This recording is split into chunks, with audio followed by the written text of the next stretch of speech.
The wind off the Rockies cut through Blackwater like a promise and a threat. March in Montana territory meant mud that swallowed wagon wheels whole, ice that formed in water troughs overnight, and a particular kind of loneliness that settled into a person's bones.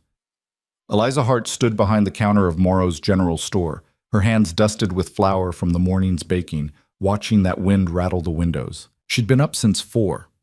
Always was. The bread needed kneading before dawn, the rolls needed shaping, the pies needed crimping. Morrow paid her $3 a week and let her sleep in the storage room. It wasn't charity, she earned it.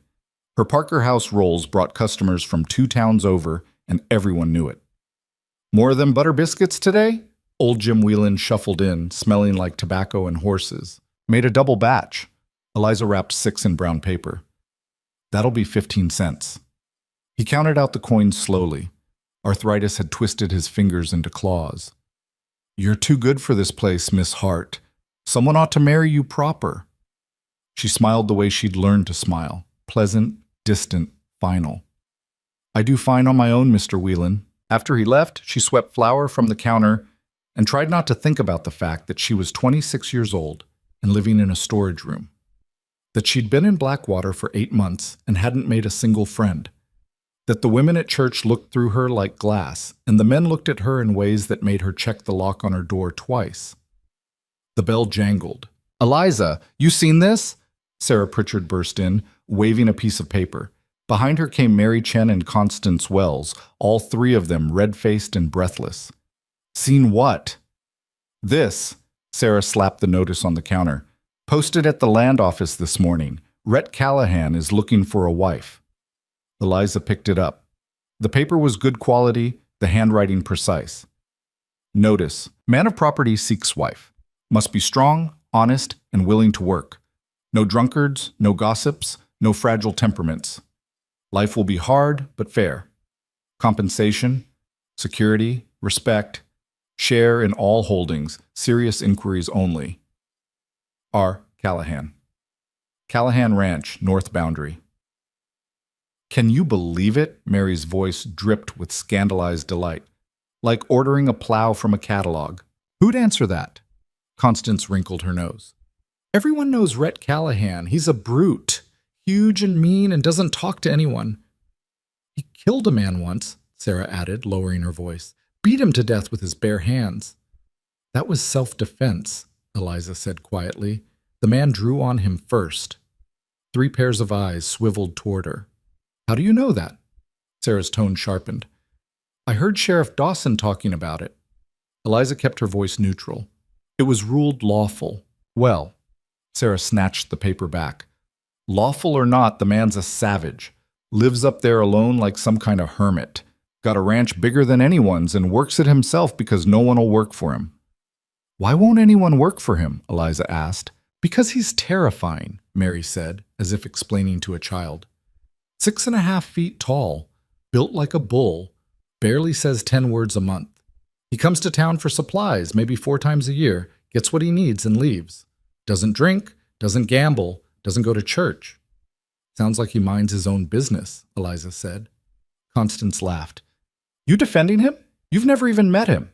I'm not defending anyone. I just don't see what's wrong with posting a notice if you want a wife. What's wrong, Sarah said slowly, is that it's pathetic and desperate and proves he's so unpleasant that he can't find a woman the normal way. They left in a cloud of giggles and whispers, already planning who else to tell. Eliza stood there staring at the empty counter where the notice had been. Must be strong, honest, and willing to work. No drunkards, no gossips, no fragile temperaments. She thought about the storage room with its single cot and wash basin, the sidelong glances from married men whose wives pretended not to notice, the cold fact that she had $63 saved and nowhere to go with it. Compensation, security, respect, share in all holdings. Respect. When was the last time anyone had offered her that? By noon, the whole town knew. The saloon crowd found it hilarious. Rhett Callahan, the meanest bastard in the territory, so desperate he had to advertise. The church ladies found it scandalous. What decent woman would respond to such a thing? The merchants found it unfortunate. Callahan spent money when he came to town. And if he brought home some mail-order bride who couldn't handle frontier life, they'd lose the business when she ran off. Eliza listened to all of it while she worked. She kneaded dough and shaped loaves and tried to ignore the growing certainty in her chest. She knew what people saw when they looked at her. A woman alone, past her prime, with no family and no prospects. Someone to be pitied at best, suspected at worst. She'd been in 7 towns in 3 years, and the pattern was always the same. Find work, keep her head down, save what she could. Stay until the questions started or the attention got too pointed, then move on. She was tired of moving on. At closing time, Eliza counted the register, swept the floor, and locked the front door.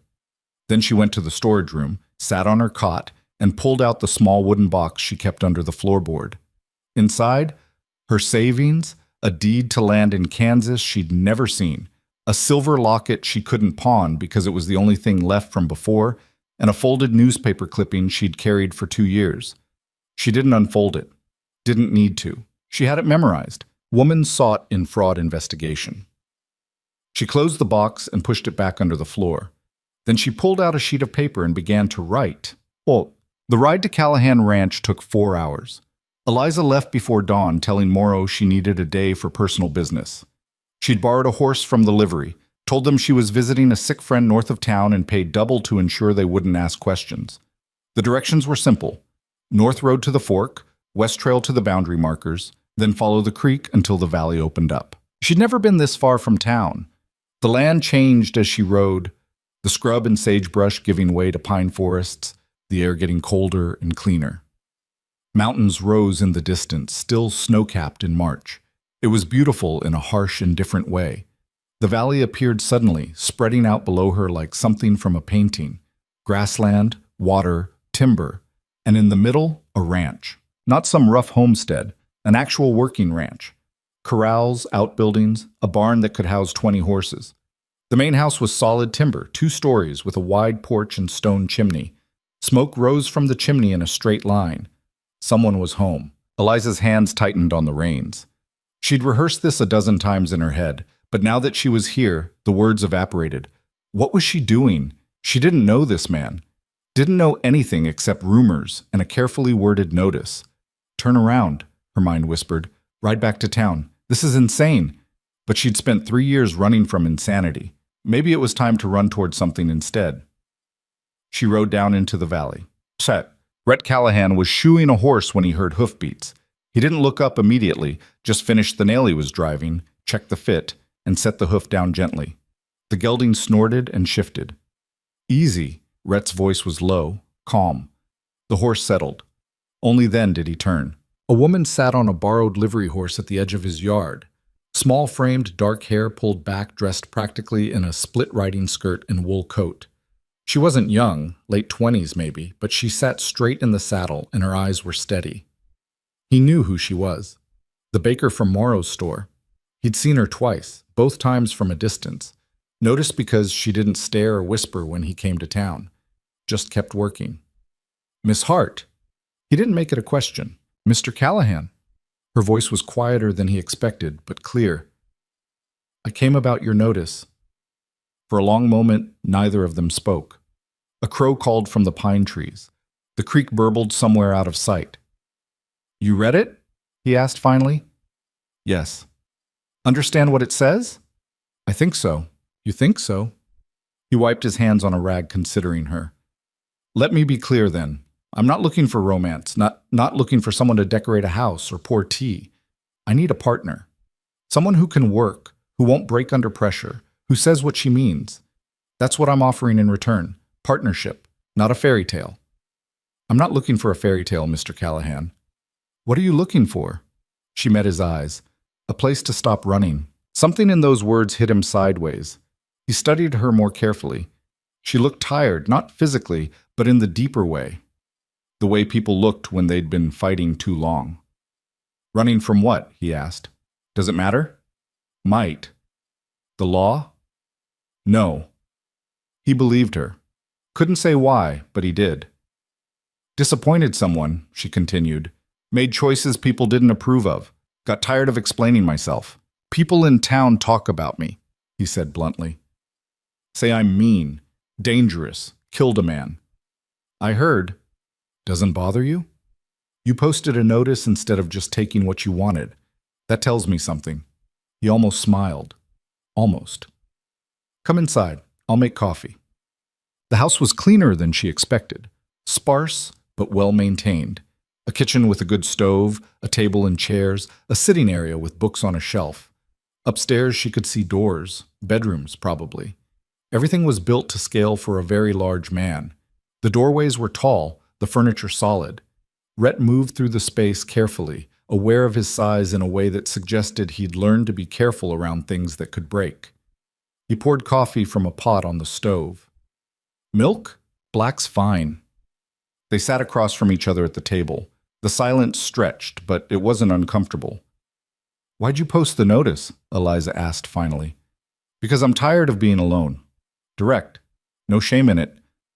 Built this place over 10 years, got land, water, timber, livestock, everything a man could want except someone to share it with. I tried the regular way, talking to women at church socials, attending town dances. Didn't work. Why not? He gestured at himself. I make people nervous. Always have. Too big, too quiet. Women look at me and see something that might hurt them. Have you ever hurt anyone who didn't deserve it? No. Then they're fools. This time he did smile, just a little. Maybe. But fools or not, I got tired of trying. Figured I'd be honest about what I want. See if anyone was brave enough to answer. And I'm the first. Only, Eliza absorbed that. You don't know anything about me. I know you work hard. I know you show up every day and do your job without complaining. I know you don't gossip. I've watched you shut down conversations when people try. And I know you're here, which means you're braver than anyone gave you credit for. Or more desperate. Maybe both. He took a drink of coffee. Tell me about yourself. So she did. Not everything. Not the clipping or the real reason she kept moving. But enough. The work she'd done, the places she'd been. The fact that she had no family, no ties, nothing anchoring her to any particular place. Can you shoot? He asked. Rifle or pistol? Either. Both. Not fancy, but I can hit what I aim at. Can you ride? Well enough. Cook? Better than most. Handle livestock? I've helped with chickens and pigs, never cattle. I'll teach you. He paused. This isn't a small ranch, Eliza. It's 3,000 acres. I run 200 head of cattle, have contracts with the Army for beef. There's timber rights, water rights, mineral rights. If we marry, half of it becomes yours. Legally. I'll have papers drawn up. Her breath caught. That's fair, he interrupted. You'll be working it same as me. You'll earn it. Why would you trust me with that much? Because if I can't trust my wife, what's the point of having one? It was the most logical, least romantic proposal she'd ever heard, and somehow it made her want to cry. I need to think, she said. Take your time. Can I? She hesitated. Can I see the rest of the property? I'll saddle horses. They rode for 2 hours. He showed her the boundaries, the creek that never ran dry, the timber stands he was selectively harvesting, the cattle grazing in the south pasture, the barn with its organized tack room and grain storage, the garden plot, empty now but rich with soil. I'm not much of a gardener, he admitted, but the ground's good. You could grow anything. They stopped on a ridge overlooking the valley. The wind was sharp, carrying the scent of pine and snow. Below, the ranch spread out like a kingdom. It's beautiful, Eliza said quietly. It's hard, Rhett corrected. Winters are brutal. Sometimes we're snowed in for weeks. Cattle die, things break, people get hurt. You could go days without seeing another soul besides me. And you think that would bother me? He looked at her, really looked. I think you've spent a long time pretending to be smaller than you are. Quieter. Less. This place doesn't want that. It wants everything you've got. Something cracked open in her chest. When do you need an answer? She asked. No rush. Come back when you're ready. If you're ready. She turned her horse toward town, then stopped. Mr. Callahan? Rhett. Rhett. The name felt strange in her mouth. What happened to the man you killed? His jaw tightened. He was cheating at cards. I called him on it. He drew on me. Missed. I didn't. And people blame you for that? People need someone to be afraid of. Makes them feel safer. having a monster they can point to. He met her eyes. I stopped trying to convince them otherwise. Got more peace that way. She nodded slowly. I'll have an answer in 3 days. I'll be here. The ride back to Blackwater took longer than it should have. Eliza let the horse walk, her mind spinning. 3,000 acres. A partnership. Respect. She thought about the storage room, the sidelong looks, the endless moving. She thought about the clipping in her box and the fact that eventually someone would recognize her. Someone always did. But out there, in that valley, miles from town, who would find her? Who would care? The sun was setting when she reached Blackwater. The livery owner took the horse without comment, and Eliza walked back to Morrow's store in the dim light. Sarah Pritchard was waiting on the steps. Well? She demanded. We saw you leave. Where'd you go? Personal business? Don't lie. Jenny at the livery said you took a horse north. You went to see him, didn't you? Rhett Callahan. Eliza unlocked the door. Good night, Sarah. Are you insane? Sarah followed her inside. Do you know what people will say? I don't care what people say. You should. This is a small town. Reputation matters. Eliza turned, and something in her expression made Sarah step back. I have been in 7 towns in 3 years, Eliza said quietly. I have worked every job there is, kept my head down, caused no trouble. And in every single one, people like you decided who I was before I opened my mouth. So no, Sarah. I don't care what people say, not anymore. She walked into the storage room and closed the door. The next morning, Eliza found a rock through the front window of Morrow's store. Morrow arrived to find her sweeping glass, her face expressionless. What happened? He demanded. Someone's opinion, she said, about my personal business. This is about Callahan. It wasn't a question. Eliza, I like you. You're a good worker, but I can't have trouble. I haven't caused any trouble. You rode out to see him, alone. People will talk. Let them talk. It's not that simple. He ran a hand through his hair. I got a family, a reputation. If folks think I'm employing someone with loose morals, her voice could have cut steel. I visited a man who posted a public notice asking for a wife, in broad daylight, on a borrowed horse. How is that loose? It's not proper.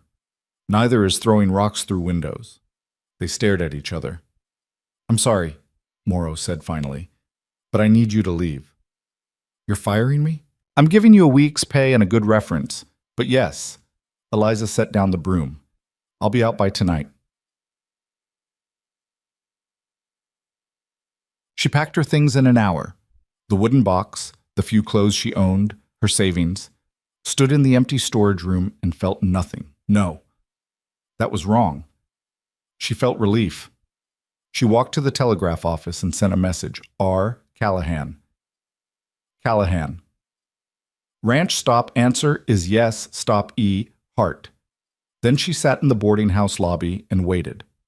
The reply came 3 hours later. Come tomorrow. Stop! Bring everything. Stop! R. Callahan. That night, Eliza lay in a rented bed and thought about the future. Not the past, not the clipping, not the fraud investigation she'd never speak of. Just the future. A valley, a ranch, a man who'd promised partnership and meant it. She fell asleep smiling. Rhett was waiting at the boundary line when she arrived. He'd brought a pack horse for her things, and when she saw that, the forethought, the assumption that she'd have belongings worth carrying, something in her chest went warm. You came, he said. Did you think I wouldn't? Wasn't sure. They rode together, side by side. The valley opened up before them, golden in the late afternoon light. What happened in town? He asked. I got fired. He glanced at her. Because of me? Because of small minds and broken windows. Sorry. Don't be. I'm not. They reached the ranch as the sun touched the mountains. Rhett helped her down from the horse, his hands careful despite their size. I'll put your things in the guest room, he said. Unless you want the master bedroom, your choice. Guest room's fine for now. We'll go to the land office tomorrow, get the papers drawn up, then the judge, if you still want to go through with it. I do. He nodded, hesitated. This is going to be hard, Eliza. Harder than you think. I need you to know that. I've done hard before. Not like this. She looked up at him, this huge, careful man who'd built something out of nothing and was brave enough to ask for help. Then I'll learn, she said. That night they sat on the porch and watched stars appear. Rhett told her about the ranch, the work cycles, the seasonal demands, the things she'd need to know. Eliza listened and asked questions, and for the first time in years felt like she was exactly where she belonged. People in town are going to say things, Rhett said eventually, about you, about this. Let them. It won't be kind. I don't need kind, I need honest. He looked at her, something shifting in his expression. You're not what I expected. What did you expect? Someone scared or opportunistic or desperate enough to overlook who I am. And instead, someone who sees straight through the bullshit. She smiled. Right back at you. They sat in comfortable silence until the cold drove them inside. Rhett showed her to the guest room. Clean sheets, a good bed, a window that looked over the valley. Thank you, Eliza said, for this, for taking a chance. Thank you for answering, he replied, for being brave enough. After he left, Eliza unpacked her box and set the locket on the nightstand. She didn't open it, didn't need to. Whatever was behind her could stay there. Tomorrow they'd ride to town. Tomorrow they'd sign papers and stand before a judge. Tomorrow they'd start building something neither of them had ever had before. Tonight, she was just grateful. The wind rattled the windows, and somewhere in the distance, a coyote called. Eliza lay in the darkness and listened to the sounds of a place that might finally be home. Morning came cold and clear. Eliza woke to the smell of coffee and bacon, dressed quickly, and found Rhett in the kitchen. Made breakfast, he said, sliding a plate toward her. Wasn't sure what you liked. This is perfect. They ate in companionable quiet. Then Rhett stood, collected the plates, and turned to face her. Last chance to change your mind, he said. After we go to town, it gets complicated. I'm not changing my mind. You sure? She met his eyes. I've never been more sure of anything. Something passed between them then, not love, not yet, but recognition. Two people who'd been alone too long, choosing to stop. All right then, Rhett said. Let's go make this legal. They rode toward Blackwater side by side, the future uncertain but no longer empty. And in Eliza's pocket, folded small and tight, the newspaper clipping stayed hidden. For now. The land office smelled like old paper and tobacco smoke. Eliza stood beside Rhett, acutely aware of the stares burning into her back. Every chair in the waiting area was occupied. People who'd somehow learned they were coming and showed up to watch. Thomas Greeley, the land clerk, peered at them over his spectacles. This is highly irregular, Mr. Callahan. What's irregular about registering a marriage contract?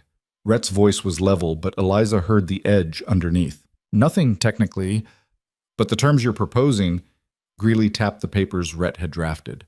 Equal ownership of all properties and holdings? That's not standard.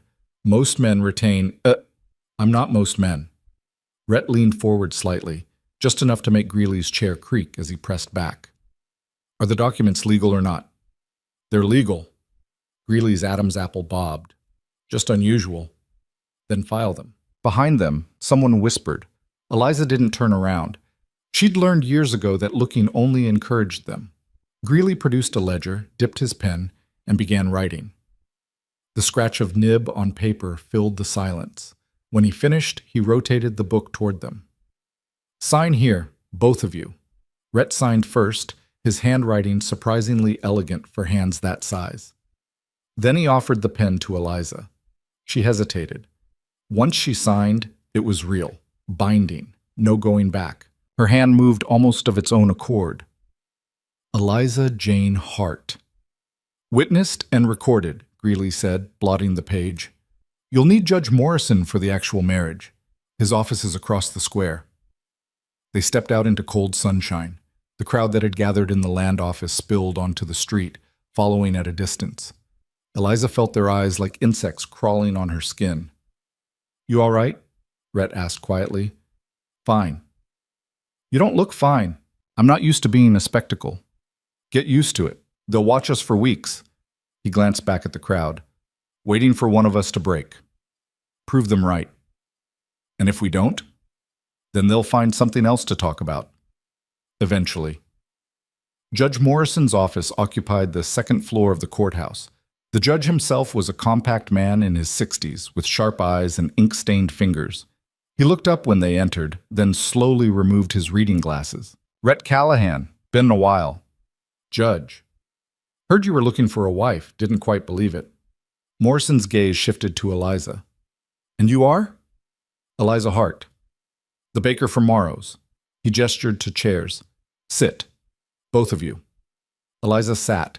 Rhett remained standing until Morrison gave him a pointed look, then folded himself into a chair that was too small for him.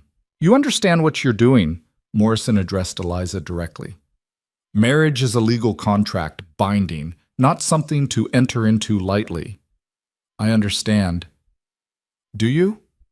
He leaned back. Because from where I sit, this looks rushed. You've known Mr. Callahan for what, 3 days? 2, Eliza said. But I know what I need to know. Which is? That he's honest. That he's offering partnership, not ownership. That he'll keep his word. Morrison's eyebrows rose slightly. He turned to Rhett. You explained the realities? The isolation? The work? I did. And you're prepared to honor the terms you filed at the land office? Equal ownership? Wouldn't have filed them otherwise. Morrison studied them both for a long moment. Then he pulled out a leather-bound book and opened it to a marked page. All right, join hands. Eliza's hand disappeared into Rhett's. His palm was calloused, warm, his grip careful. Morrison read through the ceremony quickly, without embellishment. There was no mention of love or cherishing, just legal obligations and witnessed consent. When he reached the end, he looked up. Rhett Callahan, do you take this woman as your lawfully wedded wife? I do. Eliza Hart, do you take this man as your lawfully wedded husband? Her mouth was dry. The room felt airless. She thought about the storage room, the broken window, the endless moving. She thought about the valley and the ranch and the careful way Rhett had helped her down from her horse. I do. Then by the authority vested in me by Montana Territory, I pronounce you married. Witnesses? 2 clerks appeared from the back room, signed the register, and disappeared again. That's it, Morrison said. You're legal. Rhett pulled out a leather purse and counted out bills. Morrison waved him off. No charge. Consider it a wedding gift. He closed the register. Advice, though, if you'll take it. People are going to test you, both of you. They'll poke and prod and wait for cracks. Don't give them any. Wasn't planning to, Rhett said. Good. Morrison stood, offered his hand. Mrs. Callahan, welcome to the territory. The name hit her like a fist. Mrs. Callahan. She wasn't Eliza Hart anymore. That person, the one who'd been running for 3 years, was gone. They walked out into the afternoon sun as husband and wife. The crowd had grown. Easily 40 people now, clustered in groups, whispering. Sarah Pritchard stood front and center, arms crossed, face pinched. Well, she called out, isn't this romantic? Rhett ignored her. Eliza tried to do the same. Must be true love, Sarah continued, louder now. 2 whole days of courtship. That's practically a lifetime. Leave it alone, Sarah. That was Mary Chen, surprisingly. It's their business. It's everyone's business when she makes a fool of herself. Sarah stepped closer. Did you tell him, Eliza? About why you keep moving? About why you never stay anywhere long? Eliza's stomach dropped. I don't know what you're talking about. Don't you? Sarah's smile was vicious. Because I have a cousin in Kansas. She writes letters. Very detailed letters. The world tilted. Eliza forced herself to breathe normally, to keep her expression neutral. I've never been to Kansas. That's not what Rebecca says. She says there was a woman there, ran off after some trouble with money. Fraud, she called it. Woman matched your description perfectly. Your cousin's mistaken. Is she? Sarah looked at Rhett. You might want to ask your new wife about her past, Mr. Callahan, before you find out the hard way. Rhett's jaw was tight. He looked down at Eliza, question in his eyes. She couldn't speak, couldn't move. The clipping in her box burned in her mind like it was on fire. We're leaving. Rhett's voice cut through the noise. He took Eliza's arm, gently but firmly, and steered her toward the horses. Behind them, Sarah's voice rose triumphant. "That's what I thought. Running again, Eliza? How long before you run from him, too?" Eliza climbed onto her horse with shaking hands. Rhett mounted beside her, and they rode out of Blackwater at a trot that became a canter. They didn't speak until the ranch appeared in the distance. Rhett slowed his horse. "Is it true?" "It's complicated." "That's not an answer." Eliza pulled her horse to a stop. Her hands were still shaking. "Yes, part of it." He turned in his saddle to face her fully. "Which part?" "There was trouble in Kansas, with money, but it wasn't fraud. Not the way Sarah made it sound." "Tell me what happened." She looked at the valley, the ranch, the life she'd had for exactly 4 hours. "I worked for a bank, as a clerk. My supervisor was embezzling, moving money between accounts, falsifying records. When I figured it out, I reported it. But he had connections and I didn't. By the time the investigators arrived, he'd made it look like I was the one stealing." "Were you?" "No." "Can you prove it?" "No, he destroyed the evidence, my word against his, and his word carried more weight." Rhett was quiet for a long time. "Why didn't you stay and fight?" "Because I would have lost, and probably ended up in prison." She met his eyes. "I ran because I was scared, and I've been running ever since." "That why you keep moving? Someone might recognize you?" "Yes." He looked toward the ranch, then back at her. "You lied to me." "I didn't lie. I just didn't tell you everything." "Same thing." "Is it?" Her voice cracked. "If I'd told you in the beginning, would you have let me come here? Would you have married me?" "I don't know." The honesty of it cut deeper than anger would have. Eliza gathered her reins. "I understand if you want to annul this. I'll leave. You won't hear from me again." "Where would you go?" "I don't know. Somewhere else. I'm good at that." Rhett studied her face. Whatever he was looking for, she didn't know if he found it. "Come on," he said finally. "It's getting cold." They rode the rest of the way in silence. Inside the house, Rhett built up the fire while Eliza stood awkwardly in the kitchen. The warmth from the morning felt like it belonged to different people. "I need to know something," Rhett said without turning around. "And I need the truth." "All right. Did you steal that money?" "No." "Would you steal from me?" "Never." He faced her. "How do I know that?" "You don't." She met his gaze. "You have to decide whether to trust me. Same way I had to decide whether to trust you." "That's different." "How?" "I haven't been running from the law. You've been running from people's opinions, from their fear. You said so yourself." She took a step closer. "You think I don't understand what that's like? Being judged before anyone knows you? Having everyone decide who you are based on rumors and fear?" His expression shifted. "That's not the same, isn't it? You're as much a fugitive as I am. You just never left town." The words hung between them. Outside, the wind picked up, rattling the windows. "I should have told you," Eliza said quietly. "Before we signed papers, before the judge. That was wrong, and I'm sorry." "Sorry doesn't fix it." "No, but it's all I have." She pulled off her coat, folded it over a chair. "I'll sleep in the barn tonight. Give you time to think. In the morning, if you want me gone, I'll go." "You're not sleeping in the barn." "Then what?" "You're my wife." The word came out rough. "Legally. That means something. I don't break contracts, Eliza, even ones I might regret. It shouldn't have hurt as much as it did." "I see." "Do you?" He moved closer, and for the first time his size felt threatening. "Because I just promised to share everything I've built with someone who's been lying since the moment she got here." "I never lied to you. You let me believe you were someone you're not." "No." Her voice sharpened. "I let you believe I was someone simple, someone without complications. But that's not who either of us are, Rhett. We're both complicated, both running from something. The only difference is my past might actually catch up with me." He turned away, braced his hands on the mantel. His shoulders were rigid. "I need time," he said. "Take it. Stay in the guest room. Don't—" He stopped. "Just give me space."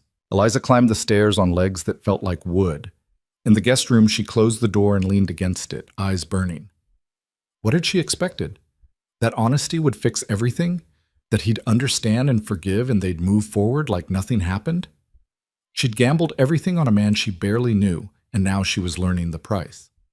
The box under her bed seemed to pulse with accusation. She pulled it out, opened it, and stared at the clipping. Woman sought in fraud investigation.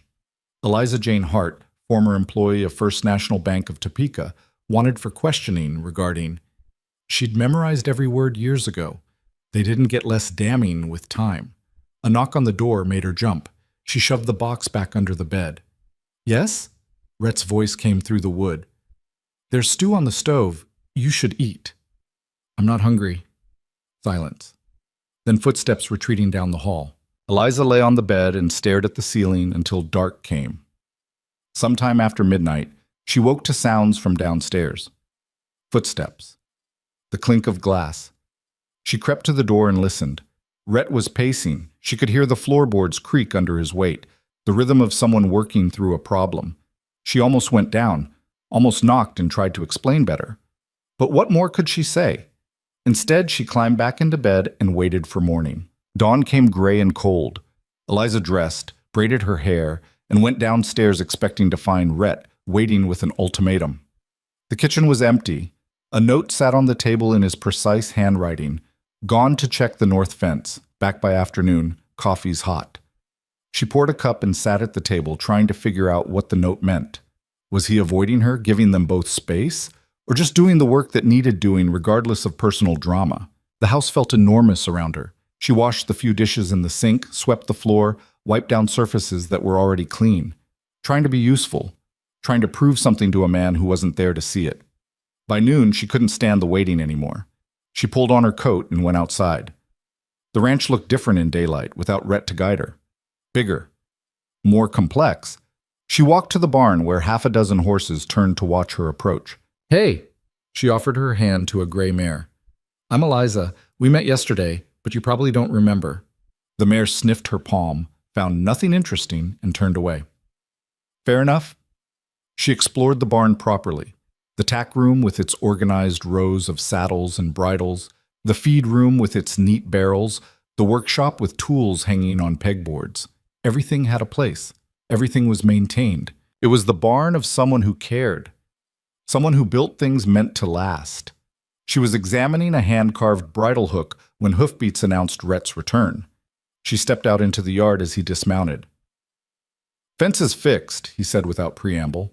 Cattle were getting through to the creek. Had to reset 2 posts. Do you need help with anything? He looked at her for a long moment. You know how to muck stalls? I can learn? Come on then. He showed her how to use the pitchfork, where to pile the soiled hay, how to spread fresh bedding. The work was hard and unglamorous, and her shoulders ached within 20 minutes. Rhett worked beside her without talking. They mucked 4 stalls in silence before he finally spoke. I thought about what you said, about both of us running. Eliza leaned on her pitchfork, waiting. You're right, he continued. I've been hiding here same as you've been hiding by moving. Different methods, same result. Does that change anything? Maybe. He drove his pitchfork into a pile of hay. I'm not good at trust, Eliza. Never have been. People talk, people lie, people decide who you are, and there's nothing you can do about it. So I stopped trying. Built this place where I didn't have to trust anyone. And then you posted a notice asking for a wife. Yeah, he almost smiled. Wasn't my smartest move. Or maybe it was. He looked at her. I want to believe you. About Kansas. About why you ran. But you don't.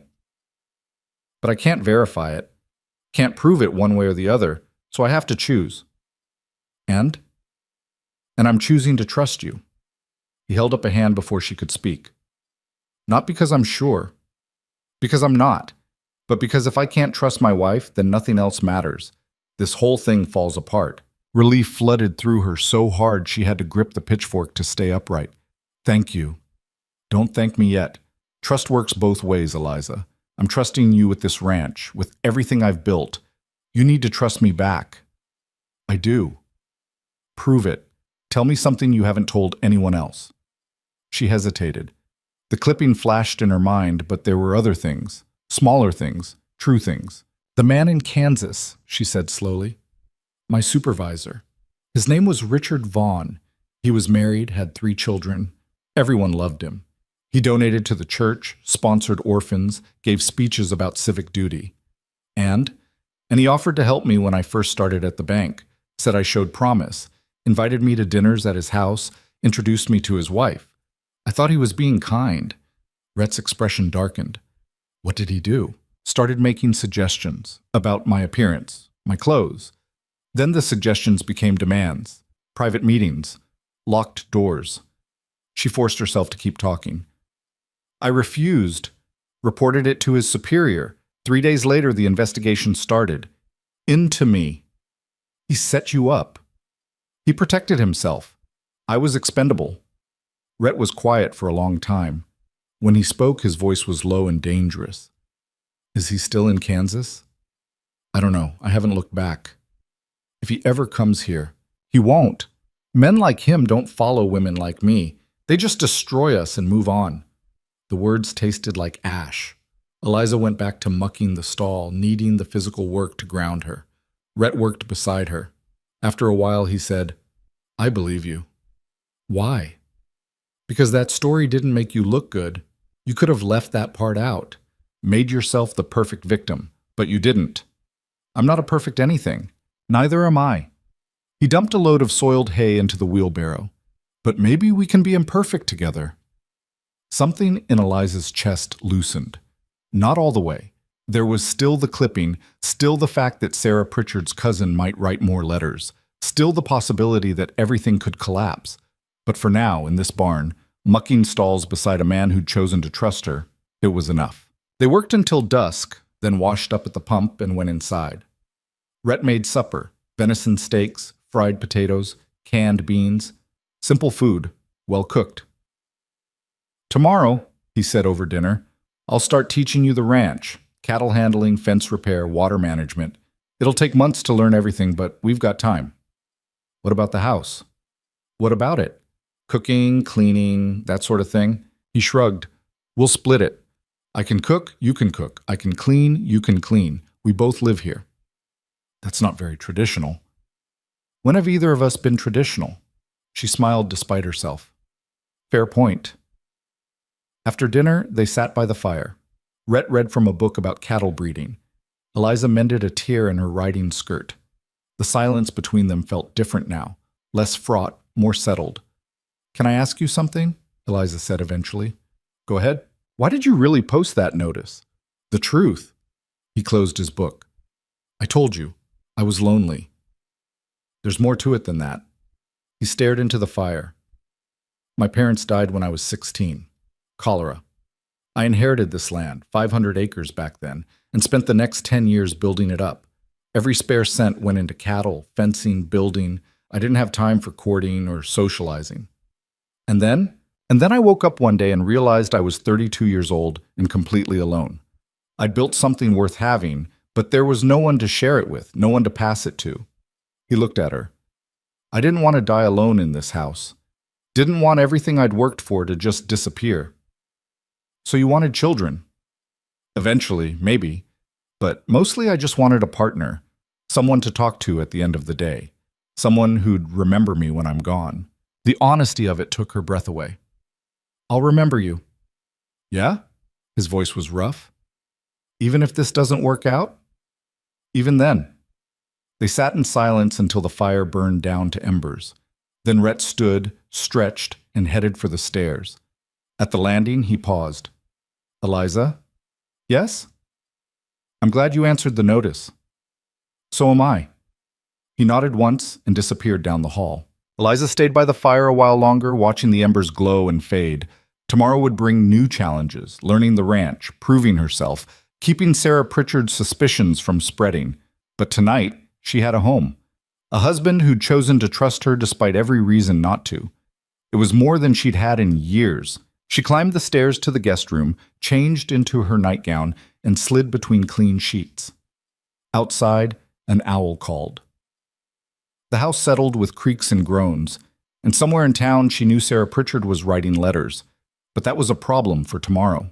The weeks that followed fell into a rhythm that surprised Eliza with its steadiness. She woke before dawn, dressed in the work clothes Rhett had bought her in town, sturdy canvas pants, flannel shirts, boots that actually fit. Together they'd feed the horses, check the cattle, mend whatever had broken overnight. The work was relentless and her body ached in places she didn't know existed, but there was satisfaction in it, purpose. Rhett taught her everything without condescension: how to read cattle behavior, how to spot illness before it spread, how to handle a rope without burning her hands raw.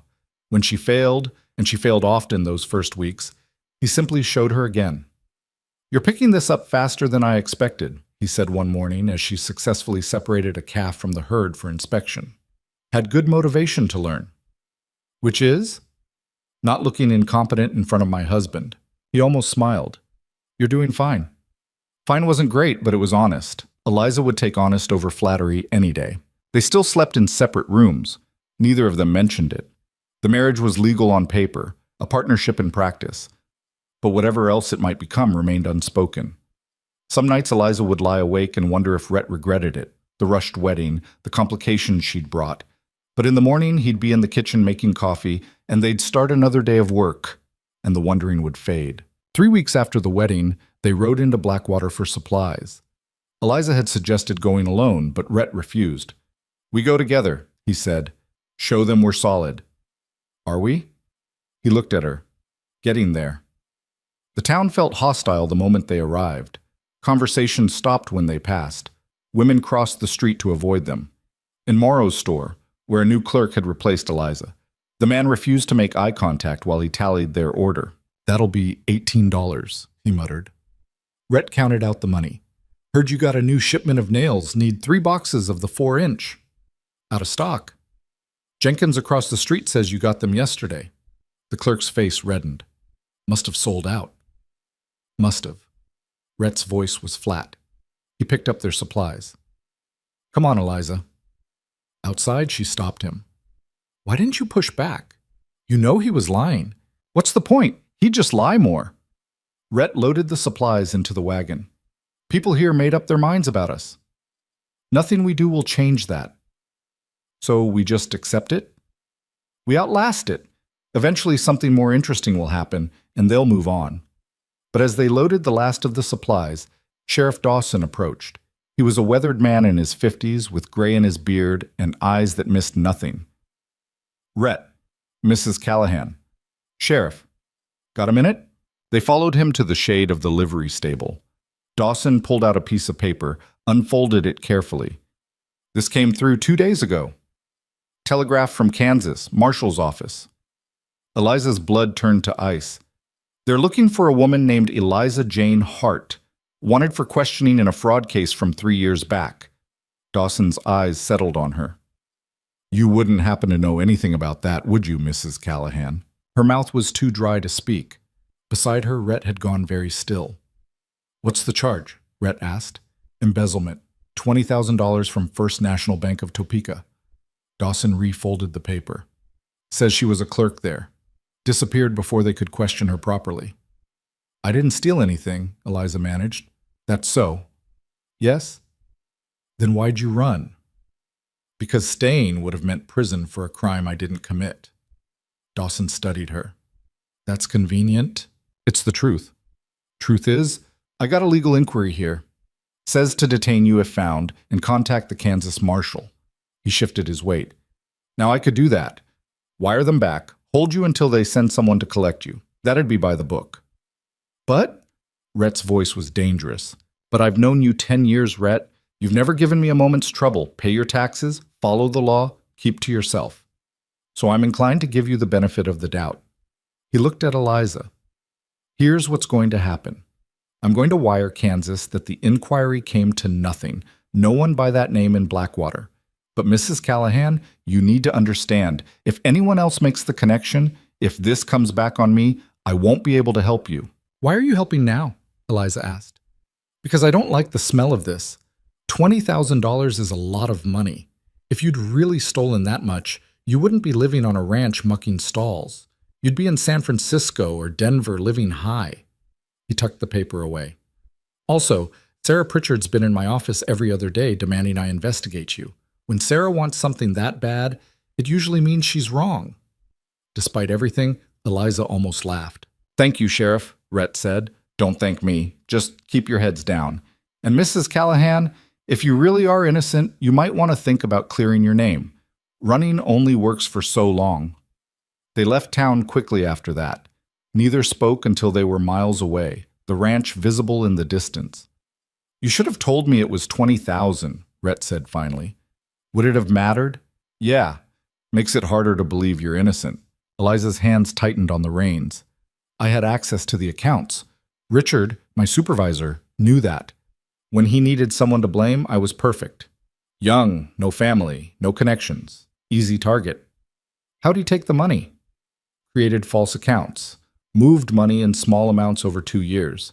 By the time anyone noticed, he'd built a paper trail that led straight to me. And you couldn't prove otherwise? I tried. But he was careful. Every transaction had my clerk code on it. Every falsified record had my handwriting, or good enough forgeries. When I went to the bank president, Richard was already there with documentation showing I'd been stealing. So you ran. So I ran. She looked at him. I'm sorry. I know this makes things harder for you. Yeah, it does. He was quiet for a moment. But Dawson was right about one thing. If you'd really stolen that much, you wouldn't be here. You'd be somewhere warm, spending it. You believe me? I'm trying to. It wasn't a ringing endorsement, but it was something. They spent the rest of the ride in silence. At the ranch, Rhett unloaded supplies while Eliza tended the horses. The work was familiar now, almost comforting. Brush, feed, water. Simple tasks with clear results. She was finishing up when Rhett appeared in the barn doorway. We need to talk about what happens if someone else figures it out, if Dawson can't protect you. I leave. Just like that? What else can I do? I won't let you lose everything because of me. He stepped closer. You're my wife, Eliza. Legally bound. If you run, it reflects on me. Makes me look like a fool who got conned. Better a fool than an accomplice. I don't care about looking like a fool. His voice roughened. But I care about keeping my word. I promised you partnership, security. I'm not breaking that promise. Even if it costs you the ranch? Even then. She stared at him. That's insane. Maybe, but it's also the truth. He leaned against a stall door. We need a plan. Something better than you running and me pretending I didn't know. What kind of plan? The kind where we prove you didn't do it. Eliza laughed, but there was no humor in it. How? Richard Vaughn had 3 years to cover his tracks. By now there's probably nothing left to find. Maybe, but you said he was embezzling for 2 years before you caught him. That's a long time. Hard to hide that much money for that long without leaving traces. He's probably spent it by now. Has he? Rhett crossed his arms. Because men who embezzle don't usually stop. They get away with it once, they try again. Maybe he's still at the bank. Maybe he's still stealing. And maybe he's gone and the trail's cold and I'm just delaying the inevitable. Or maybe we find something. He pushed off the door. Either way, it beats waiting for the hammer to drop. Eliza wanted to argue, wanted to explain that hope was dangerous, that reaching back into the past would only pull the future down around them. But the set of Rhett's jaw told her he'd already decided. How would we even start? She asked. Write to the bank, ask questions, hire someone to investigate if we have to. That costs money. I have money. Not for this, not for my mistakes. Our mistakes now. He met her eyes. We're in this together, Eliza, for better or worse. Those were the words, weren't they? She'd heard them from Judge Morrison, but they'd felt abstract then. Legal language. Now standing in the barn with hay dust floating in the late sun, they felt real. All right, she said. We try, but if it doesn't work, it'll work. His confidence was either inspiring or terrifying. Eliza couldn't decide which. That night, they sat at the kitchen table with paper and pen. Rhett wanted to write to the bank president. Eliza argued for a lawyer instead, someone with authority to ask questions without raising suspicions. Lawyers cost money, Rhett said. So does a wild goose chase. You got a better idea? She thought about it. What about a Pinkerton agent? A detective. They investigate fraud. It's what they do. Rhett considered this. Expensive. Everything's expensive. At least this way we might get results. He tapped the pen against the table. All right, we'll write to their Denver office. See what they say. They composed the letter together, editing and revising until the wording was right. Not too desperate, not too vague. Just a simple request for investigation into possible ongoing embezzlement at First National Bank of Topeka. Should we mention you? Rhett asked. No. Let them find the connection on their own. If we seem too invested, they'll charge more. He sealed the envelope. I'll post it tomorrow. Thank you, Eliza said quietly. For this. For believing me. Haven't proven anything yet. No, but you're trying. That's more than anyone else has done. He looked at her across the table, something shifting in his expression. You're not what I expected, Eliza Callahan. Good unexpected or bad unexpected? Haven't decided yet. She smiled despite herself. Fair enough. They sat in companionable silence until the fire burned low. Then Rhett stood, stretched, and headed for the stairs. At the landing, he paused. Eliza? Yes? If this goes bad, if Dawson can't protect you and the Pinkertons find nothing, I want you to know I don't regret it. Any of it. Her throat tightened. Neither do I. He nodded and disappeared down the hall. Eliza stayed at the table, staring at the sealed envelope. It represented either salvation or disaster, and she wouldn't know which until it was too late to change course. But Rhett was right about one thing. Waiting for the hammer to drop was worse than swinging it yourself. She cleaned up the kitchen, banked the fire, and climbed the stairs to bed. Tomorrow would bring more work, more learning, more of the careful dance they were doing around each other. But tonight, she had a husband who believed her enough to fight. It was more than she dared hope for. Sleep came slowly. When it did, she dreamed of Kansas, of Richard Vaughn's office with its leather chairs and mahogany desk. Of the moment she'd realized what he was doing, the sick certainty that no one would believe her if she told. In the dream, she tried to run, but her feet wouldn't move. The office door locked. Richard stood in front of her, smiling. Did you really think you could escape? He asked. I made you, Eliza. I can unmake you just as easily. She woke gasping, heart pounding. Dawn was hours away. The house was silent except for the wind. Down the hall, a floorboard creaked. Then Rhett's door opened. You all right? His voice carried through the darkness. Just a dream. About Kansas? Yes. Silence, then footsteps. He appeared in her doorway, a large shadow in the dim light from the window. Want to talk about it? Not really. Want some company? I'll stay in the chair, just until you fall back asleep. She should have said no, should have maintained the careful distance they'd established. But the dream clung to her like cobwebs, and the thought of being alone with it made her chest tight. All right. He settled into the chair by the window, his frame too large for it. Neither of them spoke. Eliza lay in the darkness, listening to him breathe, and felt some of the panic ease. Thank you, she whispered. Go to sleep, Eliza. She did, eventually. And this time, the dreams stayed away. When she woke in the morning, Rhett was gone. The chair sat empty by the window, but on the nightstand sat a cup of coffee, still warm. The next weeks passed in a blur of work and waiting. Rhett posted the letter to the Pinkerton agency. They heard nothing back. Meanwhile, the ranch demanded constant attention. A section of fence collapsed in a storm. 3 calves got sick and had to be isolated. The barn roof started leaking and needed repair. Eliza threw herself into the work, learning not just how to do things, but why. Understanding the patterns of the cattle, the rhythm of the seasons, the way Rhett had structured everything to maximize efficiency. You're getting good at this, he said one afternoon as she successfully sutured a gash on a horse's leg. Had a good teacher. Still, most people would have given up by now. I'm not most people. No. He watched her finish the stitching. You're not. Something was shifting between them. Small things. The way he'd started leaving coffee for her in the mornings. The way she'd begun mending his clothes without being asked. The conversations that stretched longer each evening, covering everything from cattle breeding to books they'd read. They still slept in separate rooms, but the distance felt less permanent now. One night, 6 weeks after the wedding, they sat on the porch watching the sunset.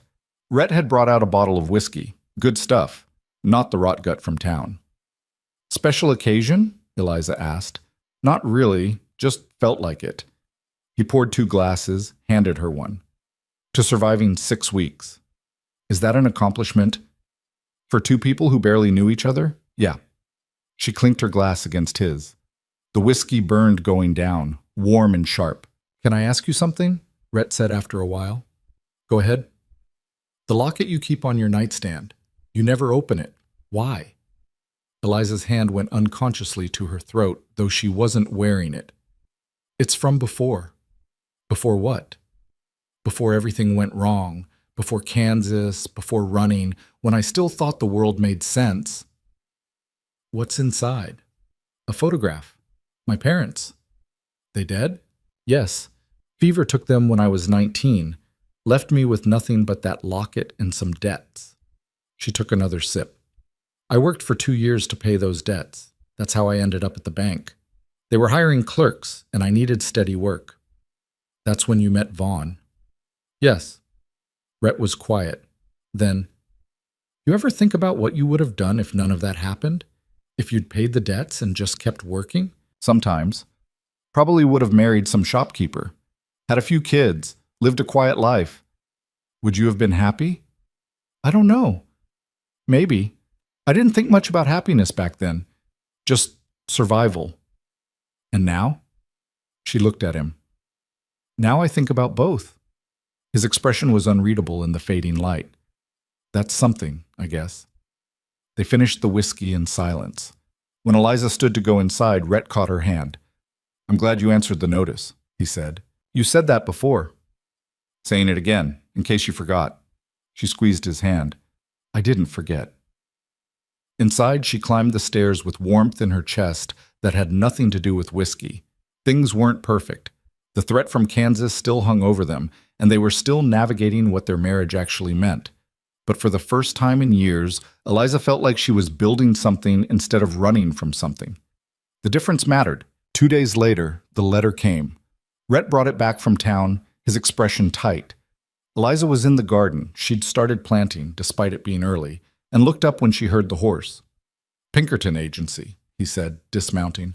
Replied faster than I expected. They went inside. Rhett slit the envelope carefully, pulled out 2 pages of dense writing. What's it say? Eliza couldn't read it from where she stood. They'll take the case. $50 retainer, plus expenses. They've got an agent in Kansas who can start immediately. $50 is a lot. It's fine. Rhett, it's fine, he repeated firmly. I told you, we're in this together. He kept reading. They want a detailed statement from you. Everything you remember about Vaughn's activities, dates, amounts, anything that might help. Eliza's stomach nodded. That means writing it all down, making it official. You have a problem with that? It makes it real. Makes it harder to pretend it didn't happen. He set the letter down. It happened whether you write it or not. Question is, do you want to fix it or keep running?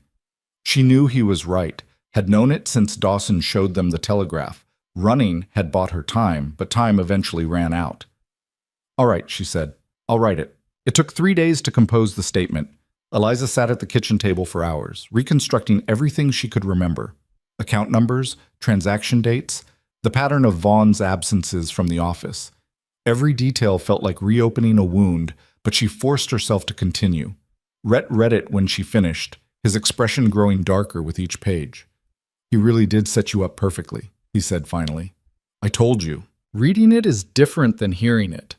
He set the pages down, so this bastard knew exactly what he was doing, and he got away with it. Maybe not for much longer. Rhett sealed the statement in an envelope. I'll post this tomorrow, then we wait. How long? Agency said 4 to 6 weeks for a full investigation. 6 weeks felt like eternity, but Eliza nodded. Then we wait. That night, she couldn't sleep.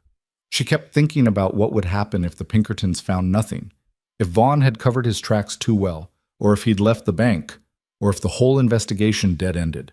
She'd have to run again. Probably farther this time. Maybe California, maybe Mexico. And Rhett. What would happen to Rhett? He'd lose his reputation, his standing in the community. People would say he'd been duped by a criminal.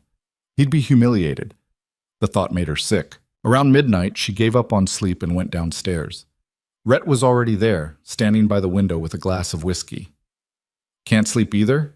he asked without turning. "No." "Thinking about Kansas?" "Thinking about what happens if this doesn't work."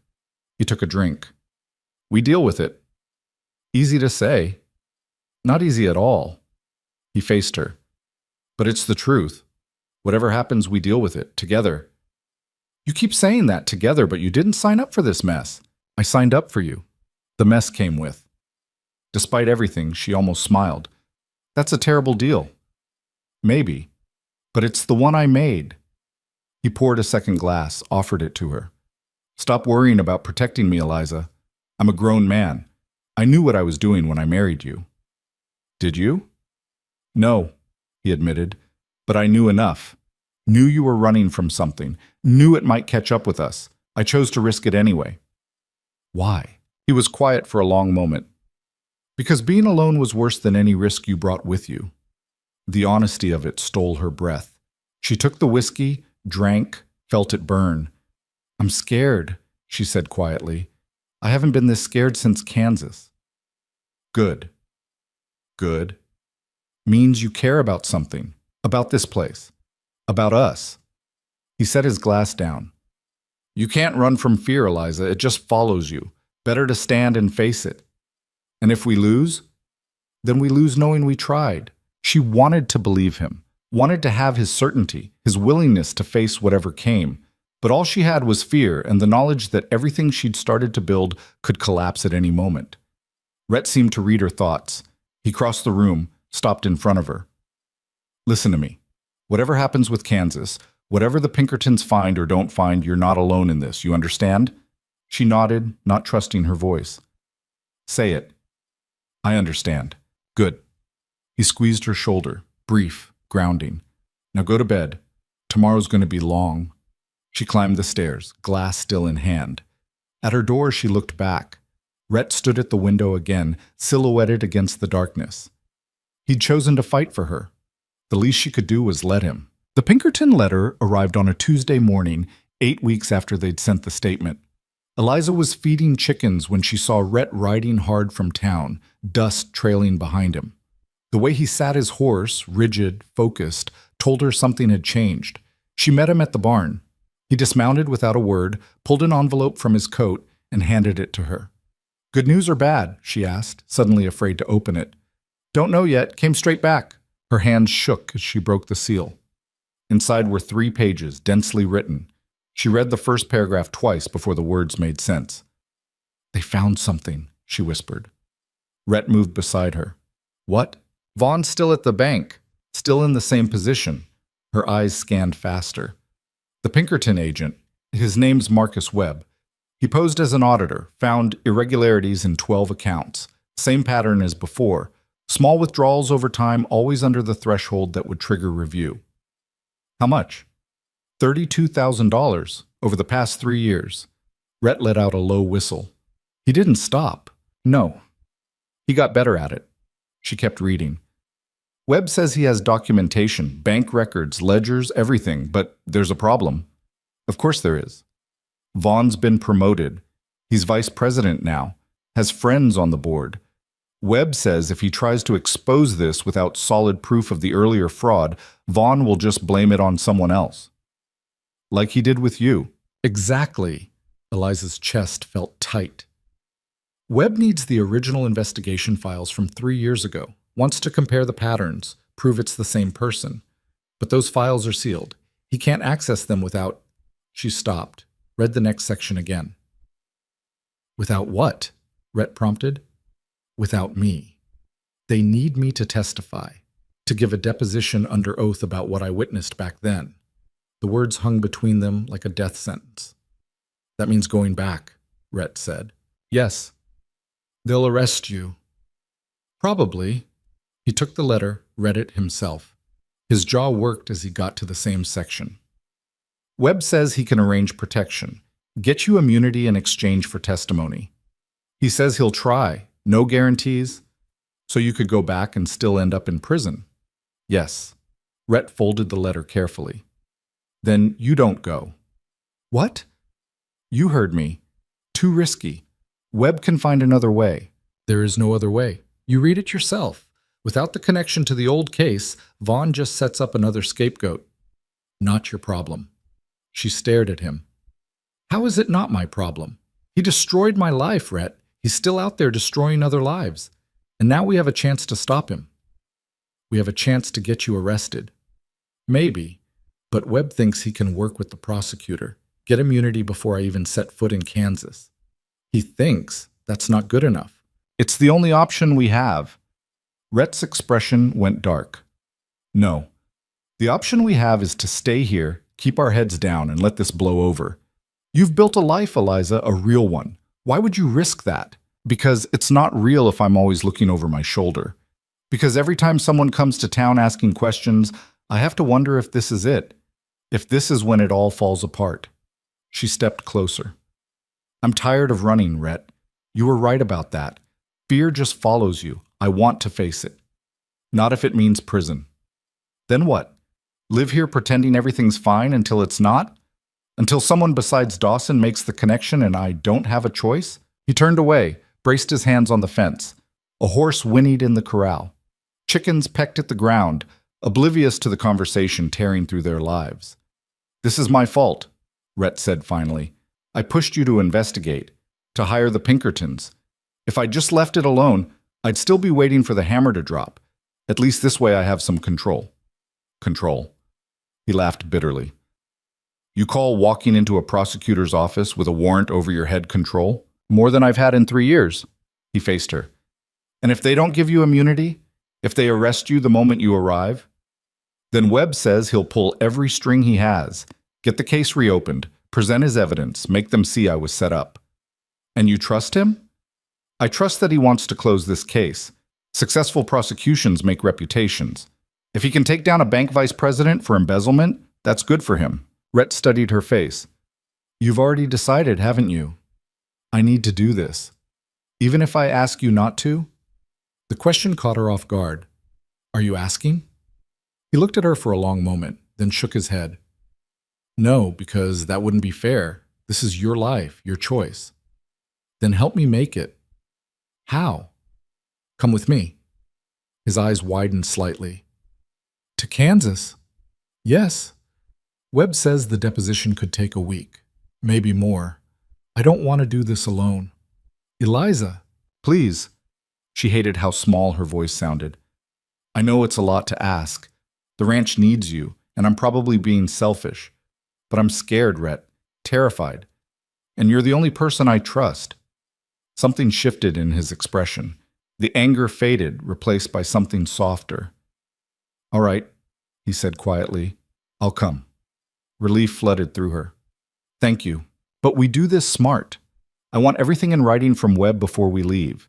Immunity agreement, witness protection, everything. And I want a lawyer, someone who represents you, not the prosecutors. That costs money. I don't care what it cost. His voice was firm. You're not walking into this unprotected. She nodded, throat too tight to speak. They spent the rest of the day preparing. Rhett sent a telegraph to Webb laying out their conditions. The reply came that evening. Webb agreed to everything. He'd have a lawyer waiting in Topeka, and the prosecutor had already indicated willingness to negotiate immunity in exchange for testimony. That was fast, Eliza said, reading the telegraph. Too fast? Maybe. Or maybe Webb's just good at his job. Or maybe the prosecutor knows his case against Vaughn is weak without you. She looked up. Is that supposed to make me feel better? It's supposed to make you cautious. Webb needs you. The prosecutor needs you. That gives you leverage. Don't forget that. The next 3 days passed in a blur of preparation. They arranged for a neighbor, an older man named Garrett, who lived 10 miles east, to check the cattle and horses while they were gone. Eliza packed a bag with her few good clothes, trying not to think about the fact that she might be wearing them in a courtroom. The night before they left, she couldn't sleep. She lay in bed staring at the ceiling, mind racing through every possible outcome. Prison. Immunity. Vaughn's face when he realized she'd come back. The testimony itself. Would she remember enough? What if she got the dates wrong, the amounts wrong? What if her nervousness made her look guilty? A knock on the door interrupted her spiraling thoughts. "You awake?" Rhett's voice. "Yes." He opened the door, leaned against the frame. "Figured you might be." "Too much thinking." "Yeah." He came in, settled into the chair by the window. "Want to talk about it?" "Not really." They sat in silence. Outside, the wind rattled the shutters. An owl called from the trees. "I keep wondering what I'll say to him," Eliza said eventually. "To Vaughn, if I see him." "You don't have to say anything. Let your testimony do the talking." "But what if I want to? What if I want him to know what he did to me, how he destroyed everything?" Rhett considered this. "Then you tell him. But don't expect it to matter. Men like that don't care who they hurt." "I know, but I still want him to hear it." "Then make sure you survive this first." "Can't tell him anything from a prison cell." She almost smiled. Always so practical. Someone has to be. He stayed in the chair until she fell asleep, and when she woke in the gray pre-dawn light, he was gone. But there was coffee waiting downstairs, and breakfast already cooked, and somehow that steadied her more than any words could have. They left at first light. The train east departed Blackwater at 9, which meant a 3-hour ride to the station. Garrett met them at the ranch to see them off, his weathered face creased with concern. "You sure about this?" he asked Rhett. "No, but we're doing it anyway." "Well, Ranch will be here when you get back. I'll keep an eye on things." "Appreciate it." They rode in silence, the morning cold and clear. Eliza tried to memorize everything, the mountains, the valley, the way the sun hit the trees in case she didn't come back, in case this was the last time she saw it. At the station, Rhett bought tickets to Topeka via Denver. The route would take 3 days with transfers, 3 days trapped on trains with her own thoughts. "You all right?" Rhett asked as they waited on the platform. "Ask me when this is over." The train arrived in a cloud of steam and noise. They boarded, found seats, and settled in for the long journey. Eliza watched Montana disappear through the window, feeling like she was leaving more than just a place. The train rocked and swayed. Other passengers chatted, dozed, read newspapers. Eliza couldn't focus on anything. Beside her, Rhett sat quietly, his presence solid and grounding. "Thank you," she said after a while, "for coming with me." "You already thanked me." "I know, but I mean it." He looked at her. "I know you do." They changed trains in Denver, then again in Kansas City. Each stop brought them closer to Topeka, closer to whatever waited there. Eliza's nerves stretched tighter with every mile. On the third day, as the train pulled into Topeka Station, Rhett touched her arm. "Whatever happens," he said, "remember you didn't do anything wrong. They're the ones who should be scared, not you." She wanted to believe him, wanted to feel brave and righteous and ready. Instead, she just felt sick. The station platform was crowded. Eliza scanned faces, looking for Webb. She'd never met him, only seen the name on letters. "Mrs. Callahan?" A man in a dark suit approached. 30s, clean-shaven, sharp eyes. "Marcus Webb, Pinkerton Agency." Rhett stepped slightly in front of Eliza. "You have the immunity agreement?" "Direct. I like that." Webb pulled papers from his briefcase. "Everything's here. Judge approved it this morning. Mrs. Callahan testifies fully and truthfully about Richard Vaughn's activities at First National Bank, and all charges against her are dropped. No prosecution, no jail time, clean record." Eliza took the papers with shaking hands. The legal language was dense, but the meaning was clear. She was safe, legally protected. "What's the catch?" Rhett asked. "No catch. Prosecutor wants Vaughn more than he wants her, but she needs to testify within 48 hours, or the deal expires." "That's not much time to prepare. She's had 3 years to prepare." Webb's tone was mild, but there was steel underneath. "Look, I understand your concern, but Vaughn's attorney is already making noise. We need to move fast before he can bury evidence or disappear." "Where is he now?" Eliza asked. "At the bank. Business as usual. He doesn't know we're coming." Webb checked his pocket watch. "We're meeting with the prosecutor in an hour. I'll brief you on what to expect, then we prep for the deposition tomorrow." "Tomorrow?" Eliza's stomach lurched. "Is that a problem? I thought we'd have more time." "We did. Then Vaughn's lawyer filed a motion to quash the investigation. Judge denied it, but it accelerated the timeline. Webb gestured toward a waiting carriage. Come on, we can talk on the way to my office. The carriage ride took 20 minutes. Webb laid out the situation quickly, efficiently. The prosecutor had strong evidence of recent embezzlement, but needed the connection to the old case to establish pattern and intent. Eliza's testimony would provide that bridge. What about witnesses? Rhett asked. Anyone else from the bank who can corroborate? 2 clerks who worked with Mrs. Callahan are still employed there. We've subpoenaed them, but their testimony only covers what they observed, not the full scope of Vaughn's activities. And the bank president? Retired, moved to California. We're trying to locate him, but it'll take time. Eliza listened to them talk, feeling strangely detached. This was her life they were discussing, her past, her future. But it felt like someone else's story. Webb's office was efficient and impersonal. Papers covered the desk, filing cabinets lined the walls. He offered them coffee, which they both declined. All right, Webb said, settling into his chair. Let's go through what you remember. Start from when you first noticed something wrong. Eliza took a breath and began. The words came slowly at first, then faster. Webb took notes, occasionally asking questions. Rhett sat beside her, quiet but present. It took 2 hours to cover everything. When she finished, her throat was raw and her head ached. That's good, Webb said, reviewing his notes. Very detailed. The prosecutor will want to hear it exactly like that tomorrow. What if I forget something? You won't. But if you do, we'll have these notes as reference. He set down his pen. Now, I need to warn you. Vaughn's attorney will try to discredit you. He'll bring up the fact that you ran, that you didn't defend yourself 3 years ago. He'll make it sound like guilt. I know. You need to stay calm. Answer only what's asked. Don't elaborate. Don't get defensive. Just tell the truth. I can do that. Good. Webb stood. I've arranged rooms for you at the Eldridge Hotel. Get some rest. We'll meet at the courthouse at 9 tomorrow morning. Outside, dusk was falling. The streets of Topeka felt alien and familiar at the same time. Eliza had walked these sidewalks 3 years ago, a different person with a different life. You all right? Rhett asked as they walked to the hotel. I was just thinking, last time I was here I was running. Now I'm running toward something instead of away. That's progress. Or insanity. Maybe both. The hotel was nicer than anywhere Eliza had stayed in years.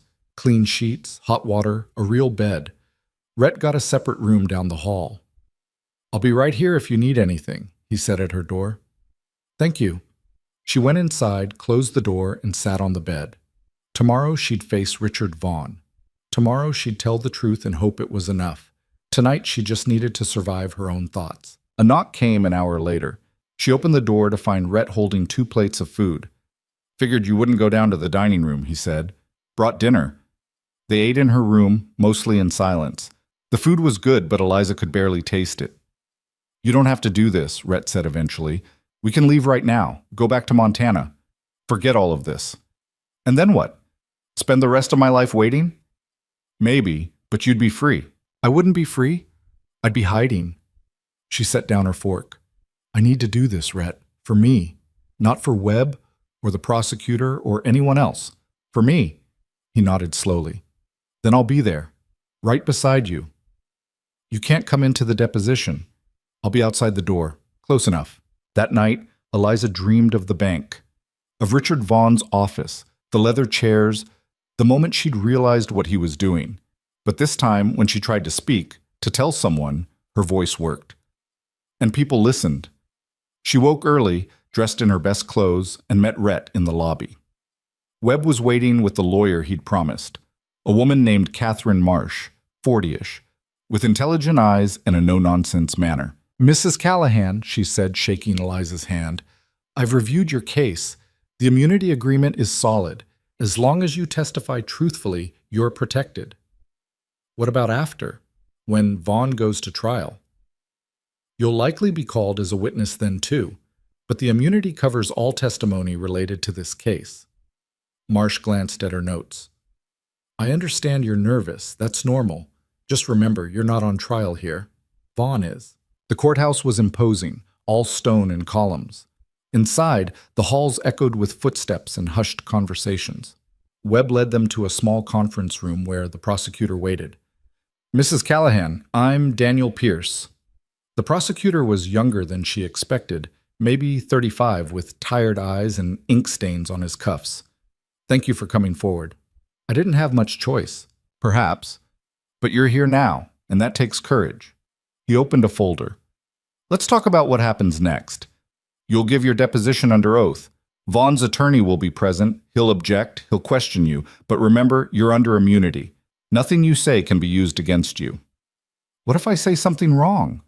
If I misremember dates or amounts? Then we correct it. This isn't about perfection. It's about establishing pattern and intent.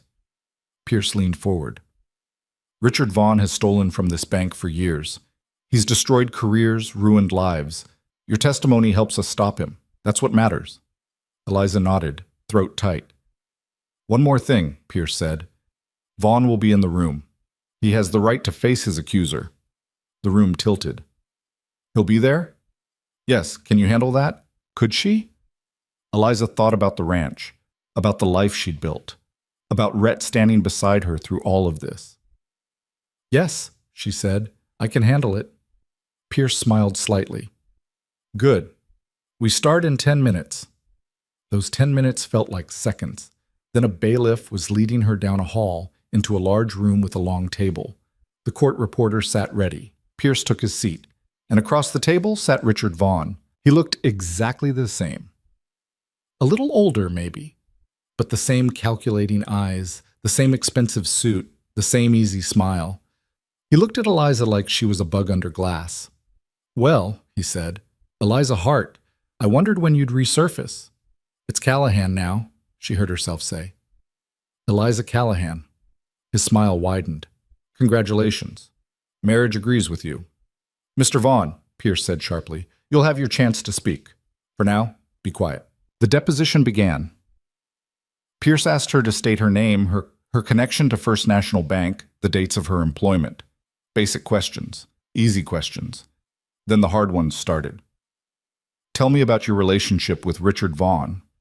Eliza looked at Pierce, not Vaughn. He was my supervisor. When I started at the bank, he offered to mentor me. And did he? For a while. Then the mentoring became something else. Explain. So she did. The whole story, from the beginning. The dinners at his house, the locked doors, the propositions she refused. Vaughn's attorney objected twice, but Pierce overruled him. And when you reported this behavior, Pierce prompted, he was ready.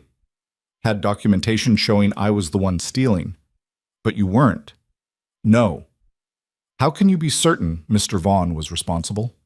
Because I saw the ledgers, saw the falsified entries, my clerk code on transactions I never authorized. Did you keep copies? I tried, but they disappeared from my desk. Vaughn's attorney leaned forward. Convenient. Marsh cut in. My client is under oath, counselor. If you have questions, ask them properly. The deposition continued for 3 hours. They broke for lunch, then resumed. By the end, Eliza's head pounded and her hands shook from gripping the arms of her chair. But she'd done it. Told the truth. All of it. Pierce gathered his notes. Thank you, Mrs. Callahan. We'll be in touch about the trial date. Vaughn stood, buttoned his jacket. As he passed Eliza, he leaned in close. You think this changes anything? His voice was barely a whisper. I've been untouchable for 3 years. I'll be untouchable when this farce ends. We'll see, Eliza said. He smiled.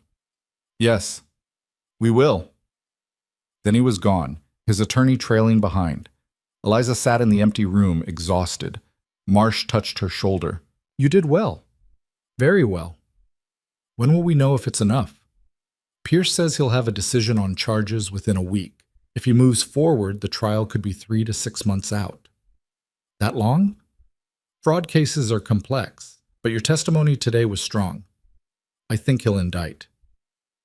Outside the room, Rhett was waiting. He took one look at her face and pulled her into his arms. Eliza sagged against him, finally letting herself feel everything she'd been holding back. It's done, she said into his shirt. I did it. I know. I'm proud of you. They left the courthouse into late afternoon sun. Topeka bustled around them, indifferent to the weight of what had just happened.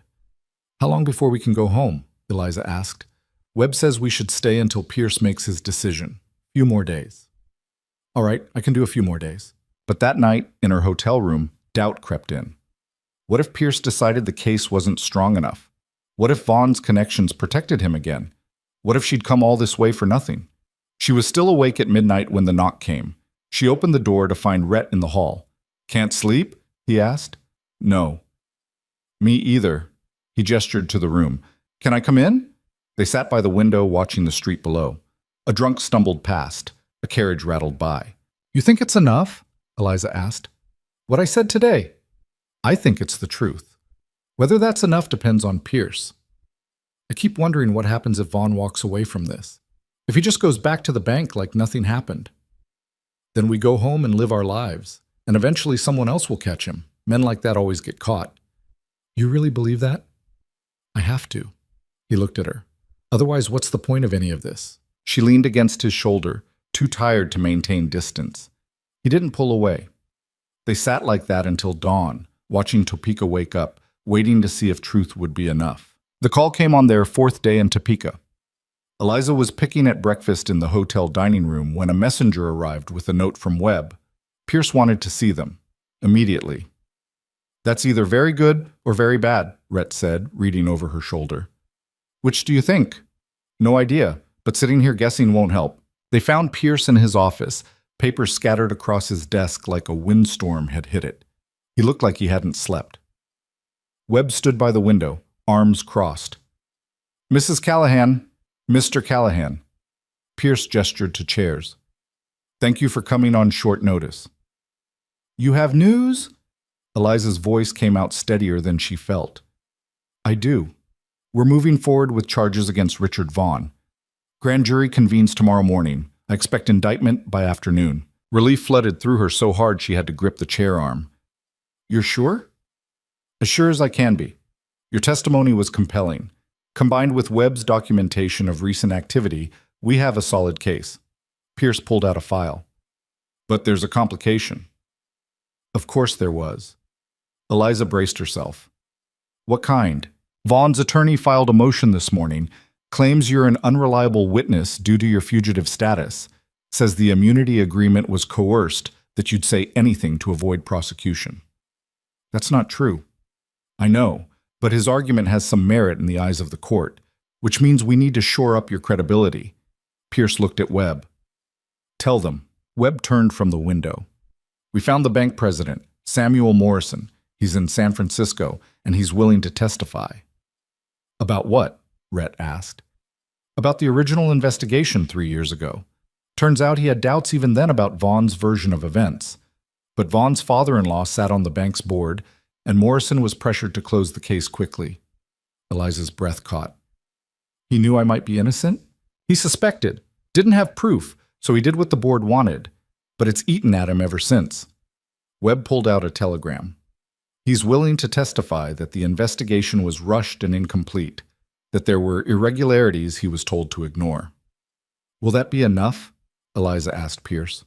Combined with everything else? Yes. It establishes reasonable doubt about the original case and supports your version of events. Pierce leaned back. Morrison arrives tomorrow. We'll prep him, get his deposition, present it to the grand jury along with yours. And then? Then we wait for indictment. If it comes through, trial's probably 4 months out. You'll need to come back to testify. 4 months. 4 months of waiting, wondering, living in limbo. But at least it was movement, progress. There's something else, Webb said. Vaughn tried to access his office files last night. After hours, security stopped him, called the police. When they searched him, he had $50,000 in cash and a train ticket to Mexico. Rhett whistled low. He was running. Trying to. Judge revoked his bail this morning. He's sitting in county jail right now. Webb's smile was grim. Seems your testimony rattled him more than he let on. Eliza thought about Vaughn's confident smile, his whispered threat. He'd been so sure of himself. And now he was in a cell. When can we go home? She asked. Today, if you want, Pierce said. We have everything we need from you for now. Just be prepared to come back for trial. I will. They left Pierce's office into bright morning sun. The city felt different now, less threatening, more manageable. Eliza took a deep breath and felt something loosen in her chest. It's really happening, she said. He's actually going to face consequences. Looks like it. Rhett touched her back. How does it feel? Strange. Good. Terrifying. She looked up at him. Real. They packed quickly, eager to leave Topeka behind. At the station, waiting for the westbound train, Eliza bought a newspaper. The headline stopped her cold. Bank Vice President arrested in embezzlement scheme. She read the article twice. It mentioned Vaughn's attempted flight, the $50,000 in cash, the ongoing investigation. Her name appeared once, referred to only as a former employee who came forward with information. They kept you mostly out of it, Rhett observed, reading over her shoulder. Webb's doing, probably, trying to protect me from attention. Smart man. The train ride home felt different than the journey out. Lighter, somehow, despite the uncertainty ahead. Eliza watched the landscape change from Kansas plains to Colorado mountains, feeling like she was shedding something with each mile. You're quiet, Rhett said on the second day. Just thinking. About? About how much has changed in 2 months. I went from hiding in a storage room to being married to you to facing down the man who destroyed my life. She shook her head. Doesn't seem real. Which part? All of it. Especially the part where you stuck by me through everything. He was quiet for a moment. You say that like it's surprising. Isn't it? You barely knew me. Had every reason to wash your hands of the whole mess. Yeah, but I didn't want to. He met her eyes. Still don't. Something passed between them then. Something that had been building since the wedding. Not love exactly. They weren't there yet. But the foundation of it. The recognition that what they'd built was worth keeping. When we get back, Eliza said, I'd like to move into the master bedroom, if that's all right. Rhett's expression shifted. You sure? I'm sure. We're married. Legally, in practice. Might as well make it real in all the ways. All the ways? She felt her face heat but held his gaze. All the ways? He smiled, a real smile, not his usual half version. All right then. Master bedroom it is. They reached Blackwater on the third day, late afternoon. The town looked the same but felt different. Or maybe Eliza was different. Either way, she didn't feel the same dread walking down the main street. At the livery, while Rhett arranged for horses, the stable hand gave Eliza a strange look. Heard you were in Kansas, he said, testifying against some bank fellow. Word traveled fast. Where'd you hear that? Telegraph operator. Saw the messages going back and forth. He lowered his voice. That true? What they're saying about you being set up? It's complicated. Most things are. He let out 2 horses. For what it's worth, Sarah Pritchard's been real quiet since you left. Guess she figured out she was wrong about you. Or she's just waiting for the trial. Maybe. But people talk. Some are saying you got guts coming back to face it instead of running. It was more than Eliza expected. She thanked him and mounted up. The ride to the ranch felt like coming home. The valley opened before them as the sun touched the mountains, everything gold and green and familiar. Garrett had kept his word. The cattle grazed peacefully, the barn was tidy, nothing broken or neglected. Feels good to be back, Rhett said, dismounting. Yeah, it does. They spent the evening settling in, checking everything, falling back into the rhythm of the place. After dinner, Eliza packed up her things from the guest room. It didn't take long, she'd never fully unpacked there anyway. The master bedroom was larger, with windows facing the valley and a bed big enough for 2. Eliza set her few belongings on the dresser, suddenly nervous. Having second thoughts? Rhett stood in the doorway. No, just wondering how this works. How what works? This. Us. We got married for partnership, but we're becoming something else. I don't know what to call it. He came closer. Does it need a name? I don't know. Maybe not. She looked up at him. I care about you, Rhett. More than I planned to. More than might be smart. Why wouldn't it be smart? Because caring makes you vulnerable. And I've spent 3 years trying not to be vulnerable. And how'd that work out? She almost laughed. Not great, actually. Then maybe try something different. He touched her face, gentle despite his size. I care about you too, Eliza. Have for a while now. Wasn't planning on it either, but here we are. Here we are? She echoed. He kissed her then, slow and careful. She leaned into him, and felt the last of her walls come down. That night, they shared the bed for the first time. Not just legally married, but actually together in all the ways that mattered. And when Eliza woke in the morning with Rhett's arm around her, the valley visible through the window, she felt something she hadn't felt in years. Safe. The weeks that followed were the best Eliza had known.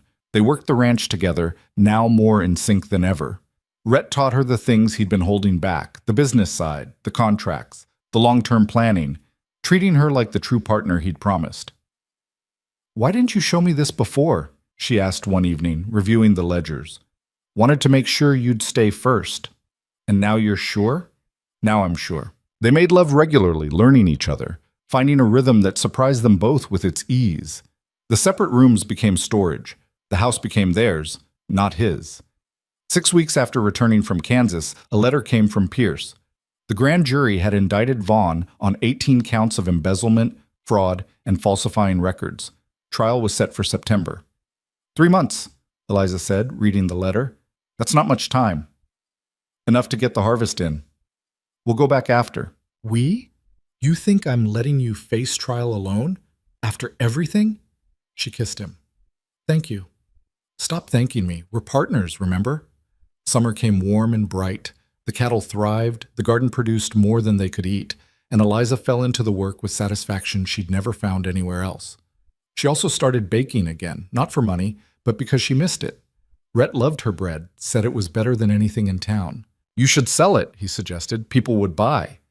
You want me to go back to Morrow's? No, I mean here. We could set up a stall at the Saturday market. You bake, I'll manage the ranch. Extra income never hurts.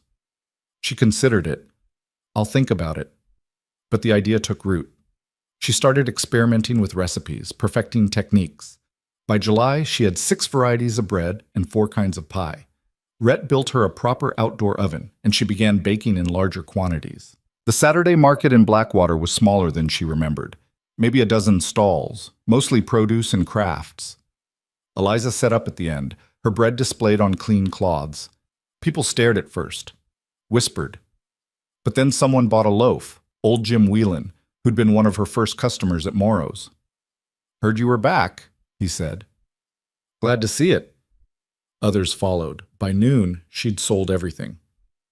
Well, Rhett said as they packed up, guess that answers whether people would buy. Guess so.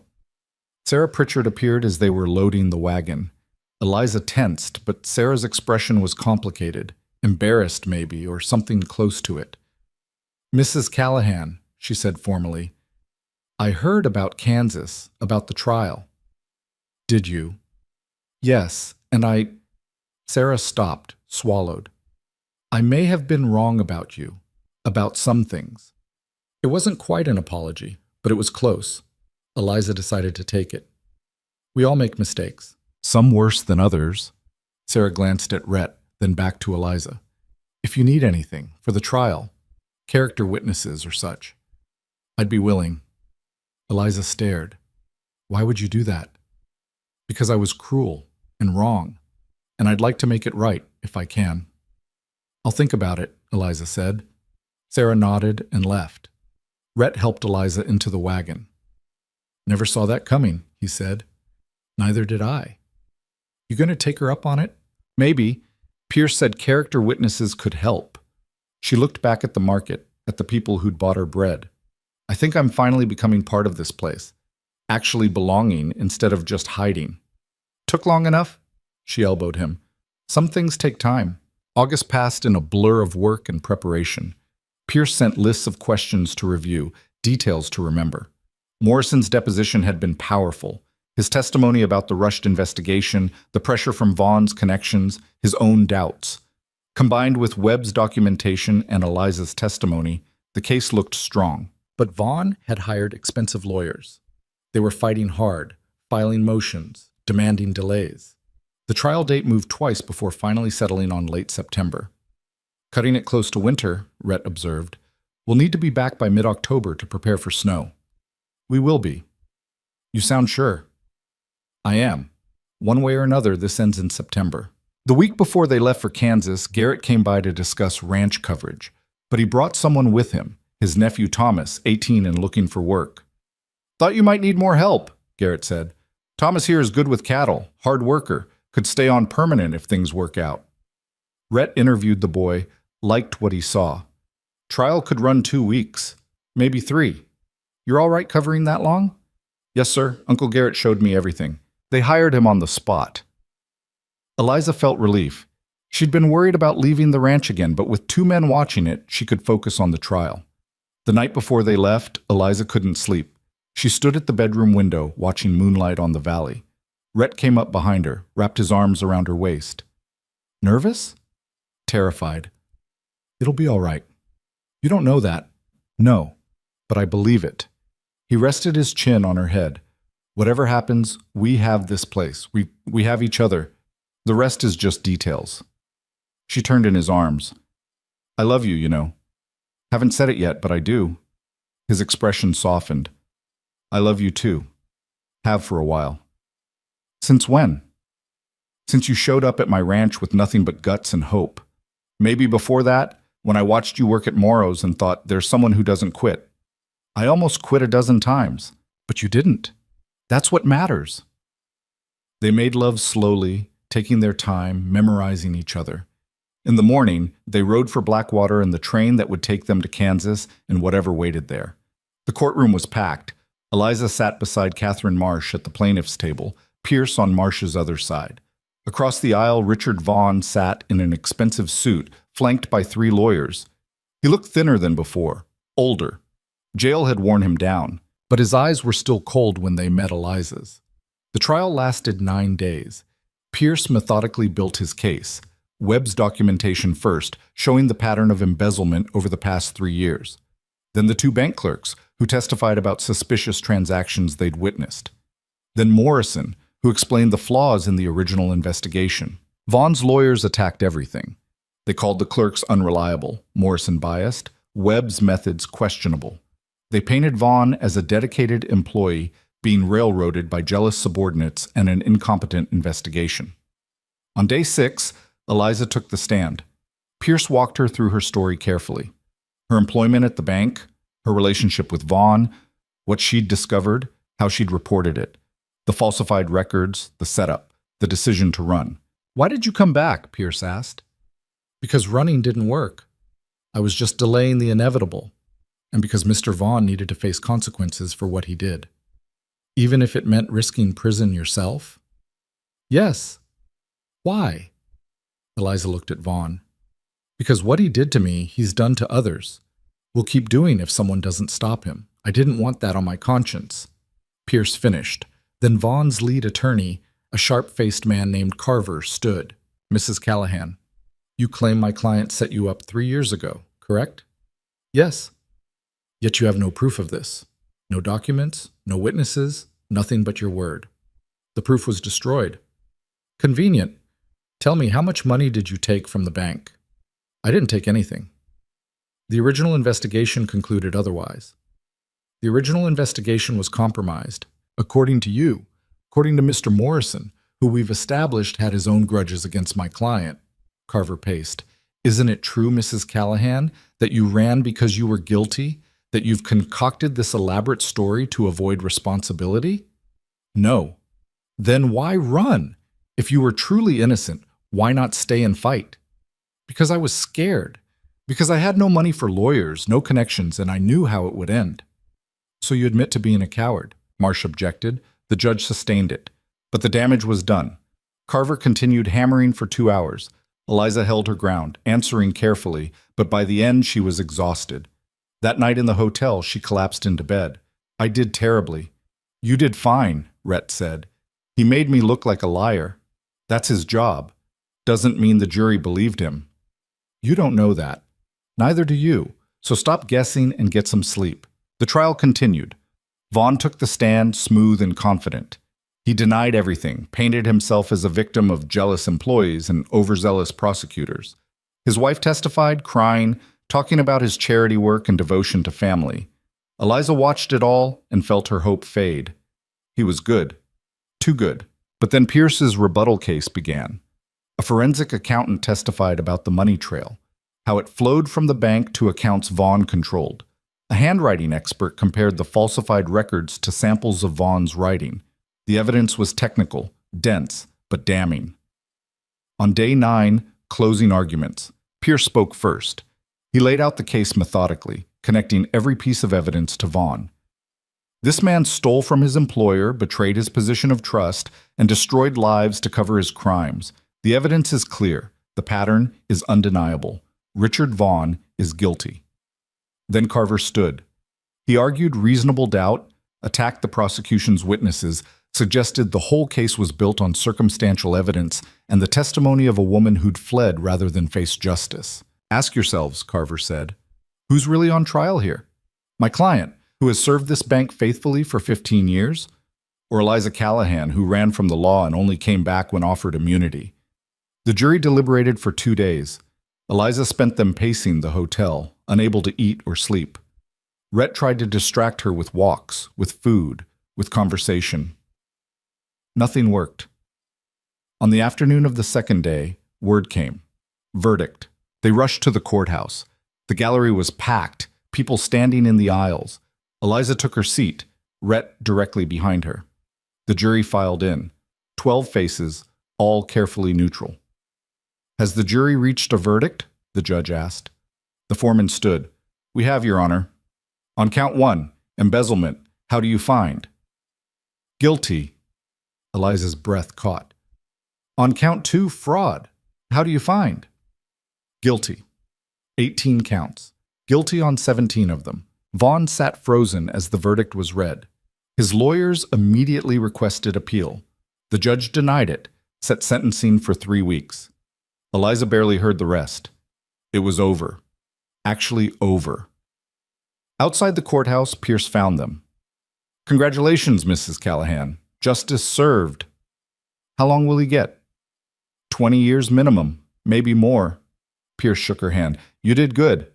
This case sets precedent for prosecuting bank fraud. We couldn't have done it without you. Webb appeared next. Mrs. Callahan, Mr. Callahan, hell of a case. Thank you for everything, Eliza said. Just doing my job. He handed her an envelope. Final accounting, Pinkerton fee, minus the retainer you paid, and your witness compensation from the court. Eliza opened it. A check for $300. That's too much, she protested. That's what you're owed. Take it. Build something good with it. That evening, they had dinner at a nice restaurant. Eliza ordered wine and felt the tension of the past months finally drain away. It's really over, she said. Yeah, it is. I keep expecting something else to happen. Some other complication. There won't be. Vaughn's done. You're free. Free. The word felt strange.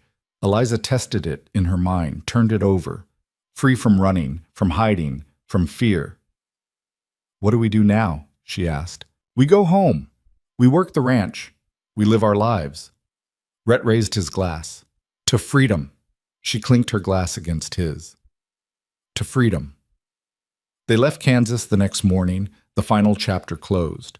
The train ride west felt different this time, not weighted with dread or anticipation, just peaceful. They were heading home. At Blackwater Station, Garrett and Thomas waited with the wagon. How'd it go? Garrett asked. Guilty, Rhett said. All counts. Well, that's justice then. They rode to the ranch in comfortable silence. When the valley appeared, Eliza felt her chest expand. This was hers. Actually hers. No one could take it away. The ranch looked perfect. Garrett and Thomas had maintained everything beautifully. After paying Thomas his wages and thanking them both, Eliza and Rhett stood in the yard watching the sunset. Feels different, doesn't it? Rhett said. Being back. Everything feels different, like I can finally breathe. Think you'll miss the excitement? The drama? No, I'll take boring any day. He laughed. Boring's underrated. That night, in bed, Eliza thought about the long path that had led her here. The bank in Kansas, the years of running, the notice that had changed everything. She'd risked everything on a stranger's promise, and somehow it had worked. What are you thinking about? Rhett asked. About how lucky I am. Lucky? To have found you, to have this place, to have a second chance. I'm the lucky one, he said. You answered my notice. Could have been anyone, but it was you. Best decision I ever made. Second best. What's first? Coming back to face Vaughn. That took real courage. She rolled to face him. I had help. Couldn't have done it alone. Maybe. But you're the one who stood up there and told the truth. That was all you. They fell asleep tangled together, safe and whole. The harvest came in strong that year. Between the cattle sales and Eliza's baking business, which had grown steadily, they had their best financial year yet. Rhett started talking about expansion, maybe buying adjacent land. We could run 400 head, he said one evening, reviewing the books. With Thomas full-time and maybe another hand, it's manageable. You trust Thomas that much? I do. Kid's solid. Reminds me of myself at that age. They hired a second hand in November, built an addition to the barn, improved the irrigation. The ranch was thriving. Christmas came cold and bright. Eliza baked pies for the church social, her first time attending since the wedding. People were warm, welcoming. Sarah Pritchard actually apologized properly this time. I was cruel, she said, and wrong. I'm sorry. Apology accepted, Eliza said. We all make mistakes. Some bigger than others, but thank you. Sarah hesitated. I'm glad you stayed. Glad things worked out. So am I. In January, a letter came from Pierce. Vaughn had been sentenced to 22 years in the territorial prison. His appeals had been denied. The case was finally, completely closed. Eliza read the letter twice, then burned it in the fireplace. That's it then, Rhett said, watching the paper curl and blacken. Over. Over, Eliza agreed. Spring brought new calves and the first signs of pregnancy, Eliza's own. She'd suspected for a few weeks, but waited to be certain before telling Rhett. You're sure? He asked, stunned. Doctor confirmed it yesterday in town, due in September. He swept her into his arms, careful despite his excitement. We're having a baby. We are. I don't even... He stopped, started again. I'm going to be a father. Terrified yet? Completely. You? Out of my mind. They laughed together, holding each other, imagining the future. The baby came early, late August instead of September. A girl, healthy and loud. They named her Sarah, not after Sarah Pritchard, but after Rhett's mother. Eliza held her daughter and felt something shift permanently. This tiny person, this new life, she represented everything Eliza had fought for: security, family, belonging. She's perfect, Rhett said, touching the baby's small hand. She is. Think we're ready for this? No, but we'll figure it out. They did. The ranch adjusted around the baby. Thomas and the second hand took more responsibility. Eliza reduced her baking but didn't stop entirely. She liked the work, liked contributing. Sarah grew fast, hitting milestones with determination that reminded Eliza of herself. By her first birthday, she was walking, babbling, getting into everything. She's going to be trouble, Rhett said, watching Sarah pull herself up on the furniture. Good. Trouble means she's brave. Like her mother, Eliza smiled, hopefully smarter. 2 years after the trial, a final letter came from Kansas. The bank had recovered most of the stolen money from Vaughn's hidden accounts. As the primary witness in the case, Eliza was entitled to a reward, $5,000. She stared at the check, unable to process the amount. That's life-changing money, Rhett said. What should we do with it? Your choice. You earned it. She thought about it for a week, then made her decision. I want to put it toward the ranch. Buy that adjacent land you've been eyeing. Build Sarah a proper schoolroom so she doesn't have to go to town. Maybe hire another hand. You sure? You could do anything with that money. I'm doing what I want. Investing in our future. They bought the land, 800 acres of prime grazing. The ranch grew to nearly 4,000 acres, one of the largest in the territory. They built the schoolroom, hired a teacher for Sarah and the other ranch children. The operation became almost entirely self-sufficient. 3 years after Sarah came Thomas, named after the hand who'd proven himself indispensable. Then 2 years later, Margaret. The house expanded, filled with noise and life. Eliza's baking business evolved into a full bakery in town. She hired help, expanded the offerings. It became profitable enough to support itself, with proceeds going to a fund for the children's education. Rhett built the ranch into something legendary. People came from 3 territories to buy his cattle. His methods became the standard others tried to copy. Together they created something that lasted. On their 10th anniversary, they stood on the porch watching their children play in the yard. Sarah was teaching Thomas to rope, Margaret toddling after them. "You ever think about Kansas?" Rhett asked. "Sometimes, but not like before." "What's different?" "It doesn't hurt anymore. It's just something that happened. Part of the story, but not the whole story." He pulled her close. "What's the whole story?" "Still being written, I think." "What chapter are we in now?" She smiled. "The good one." Years passed. The children grew. The ranch prospered. The territory became a state. Eliza and Rhett grew old together, their partnership deepening into something neither had thought possible when he'd posted that blunt notice asking for a wife. People in Blackwater told stories about them. About the woman who'd answered a stranger's notice. About the man who'd chosen to trust her despite everything. About how they'd built an empire from nothing but work and faith in each other. The stories weren't always accurate, but the heart of them was true. 2 people, both running from loneliness in different ways, had chosen each other. And in choosing, had created something worth having. Sarah, the eldest, eventually took over the ranch. She had her mother's determination and her father's discipline. Under her management, it grew even more. Thomas became a lawyer, moved to Denver, but came home every Christmas with his own growing family. Margaret married a teacher, settled in Blackwater, continued her mother's baking business, and expanded it into a restaurant that became famous across the state. Rhett died at 72, peacefully, in his sleep. Eliza held his hand as he went, grateful for every day they'd had together. "Thank you," she whispered, "for believing me, for choosing me." He squeezed her hand weakly. "Best decision I ever made." She lived another 8 years without him, long enough to see her grandchildren grown, to know the ranch would continue, to understand that what they'd built would last beyond both of them. On her last day, sitting on the porch with Sarah beside her, Eliza looked out at the valley that had become home. "You did good, Ma," Sarah said. "Everything you built, everything you fought for, it worked." "We did good," Eliza corrected. "Your father and I together. That was the secret." "What was?" "Finding someone who sees you for who you really are. Not who you're running from or who you're trying to be. Just you. And choosing them anyway." She died that night, in the bed she'd shared with Rhett for nearly 50 years. Her last thought was of the notice, the risk, the choice that had changed everything. The ranch continued. The valley remained.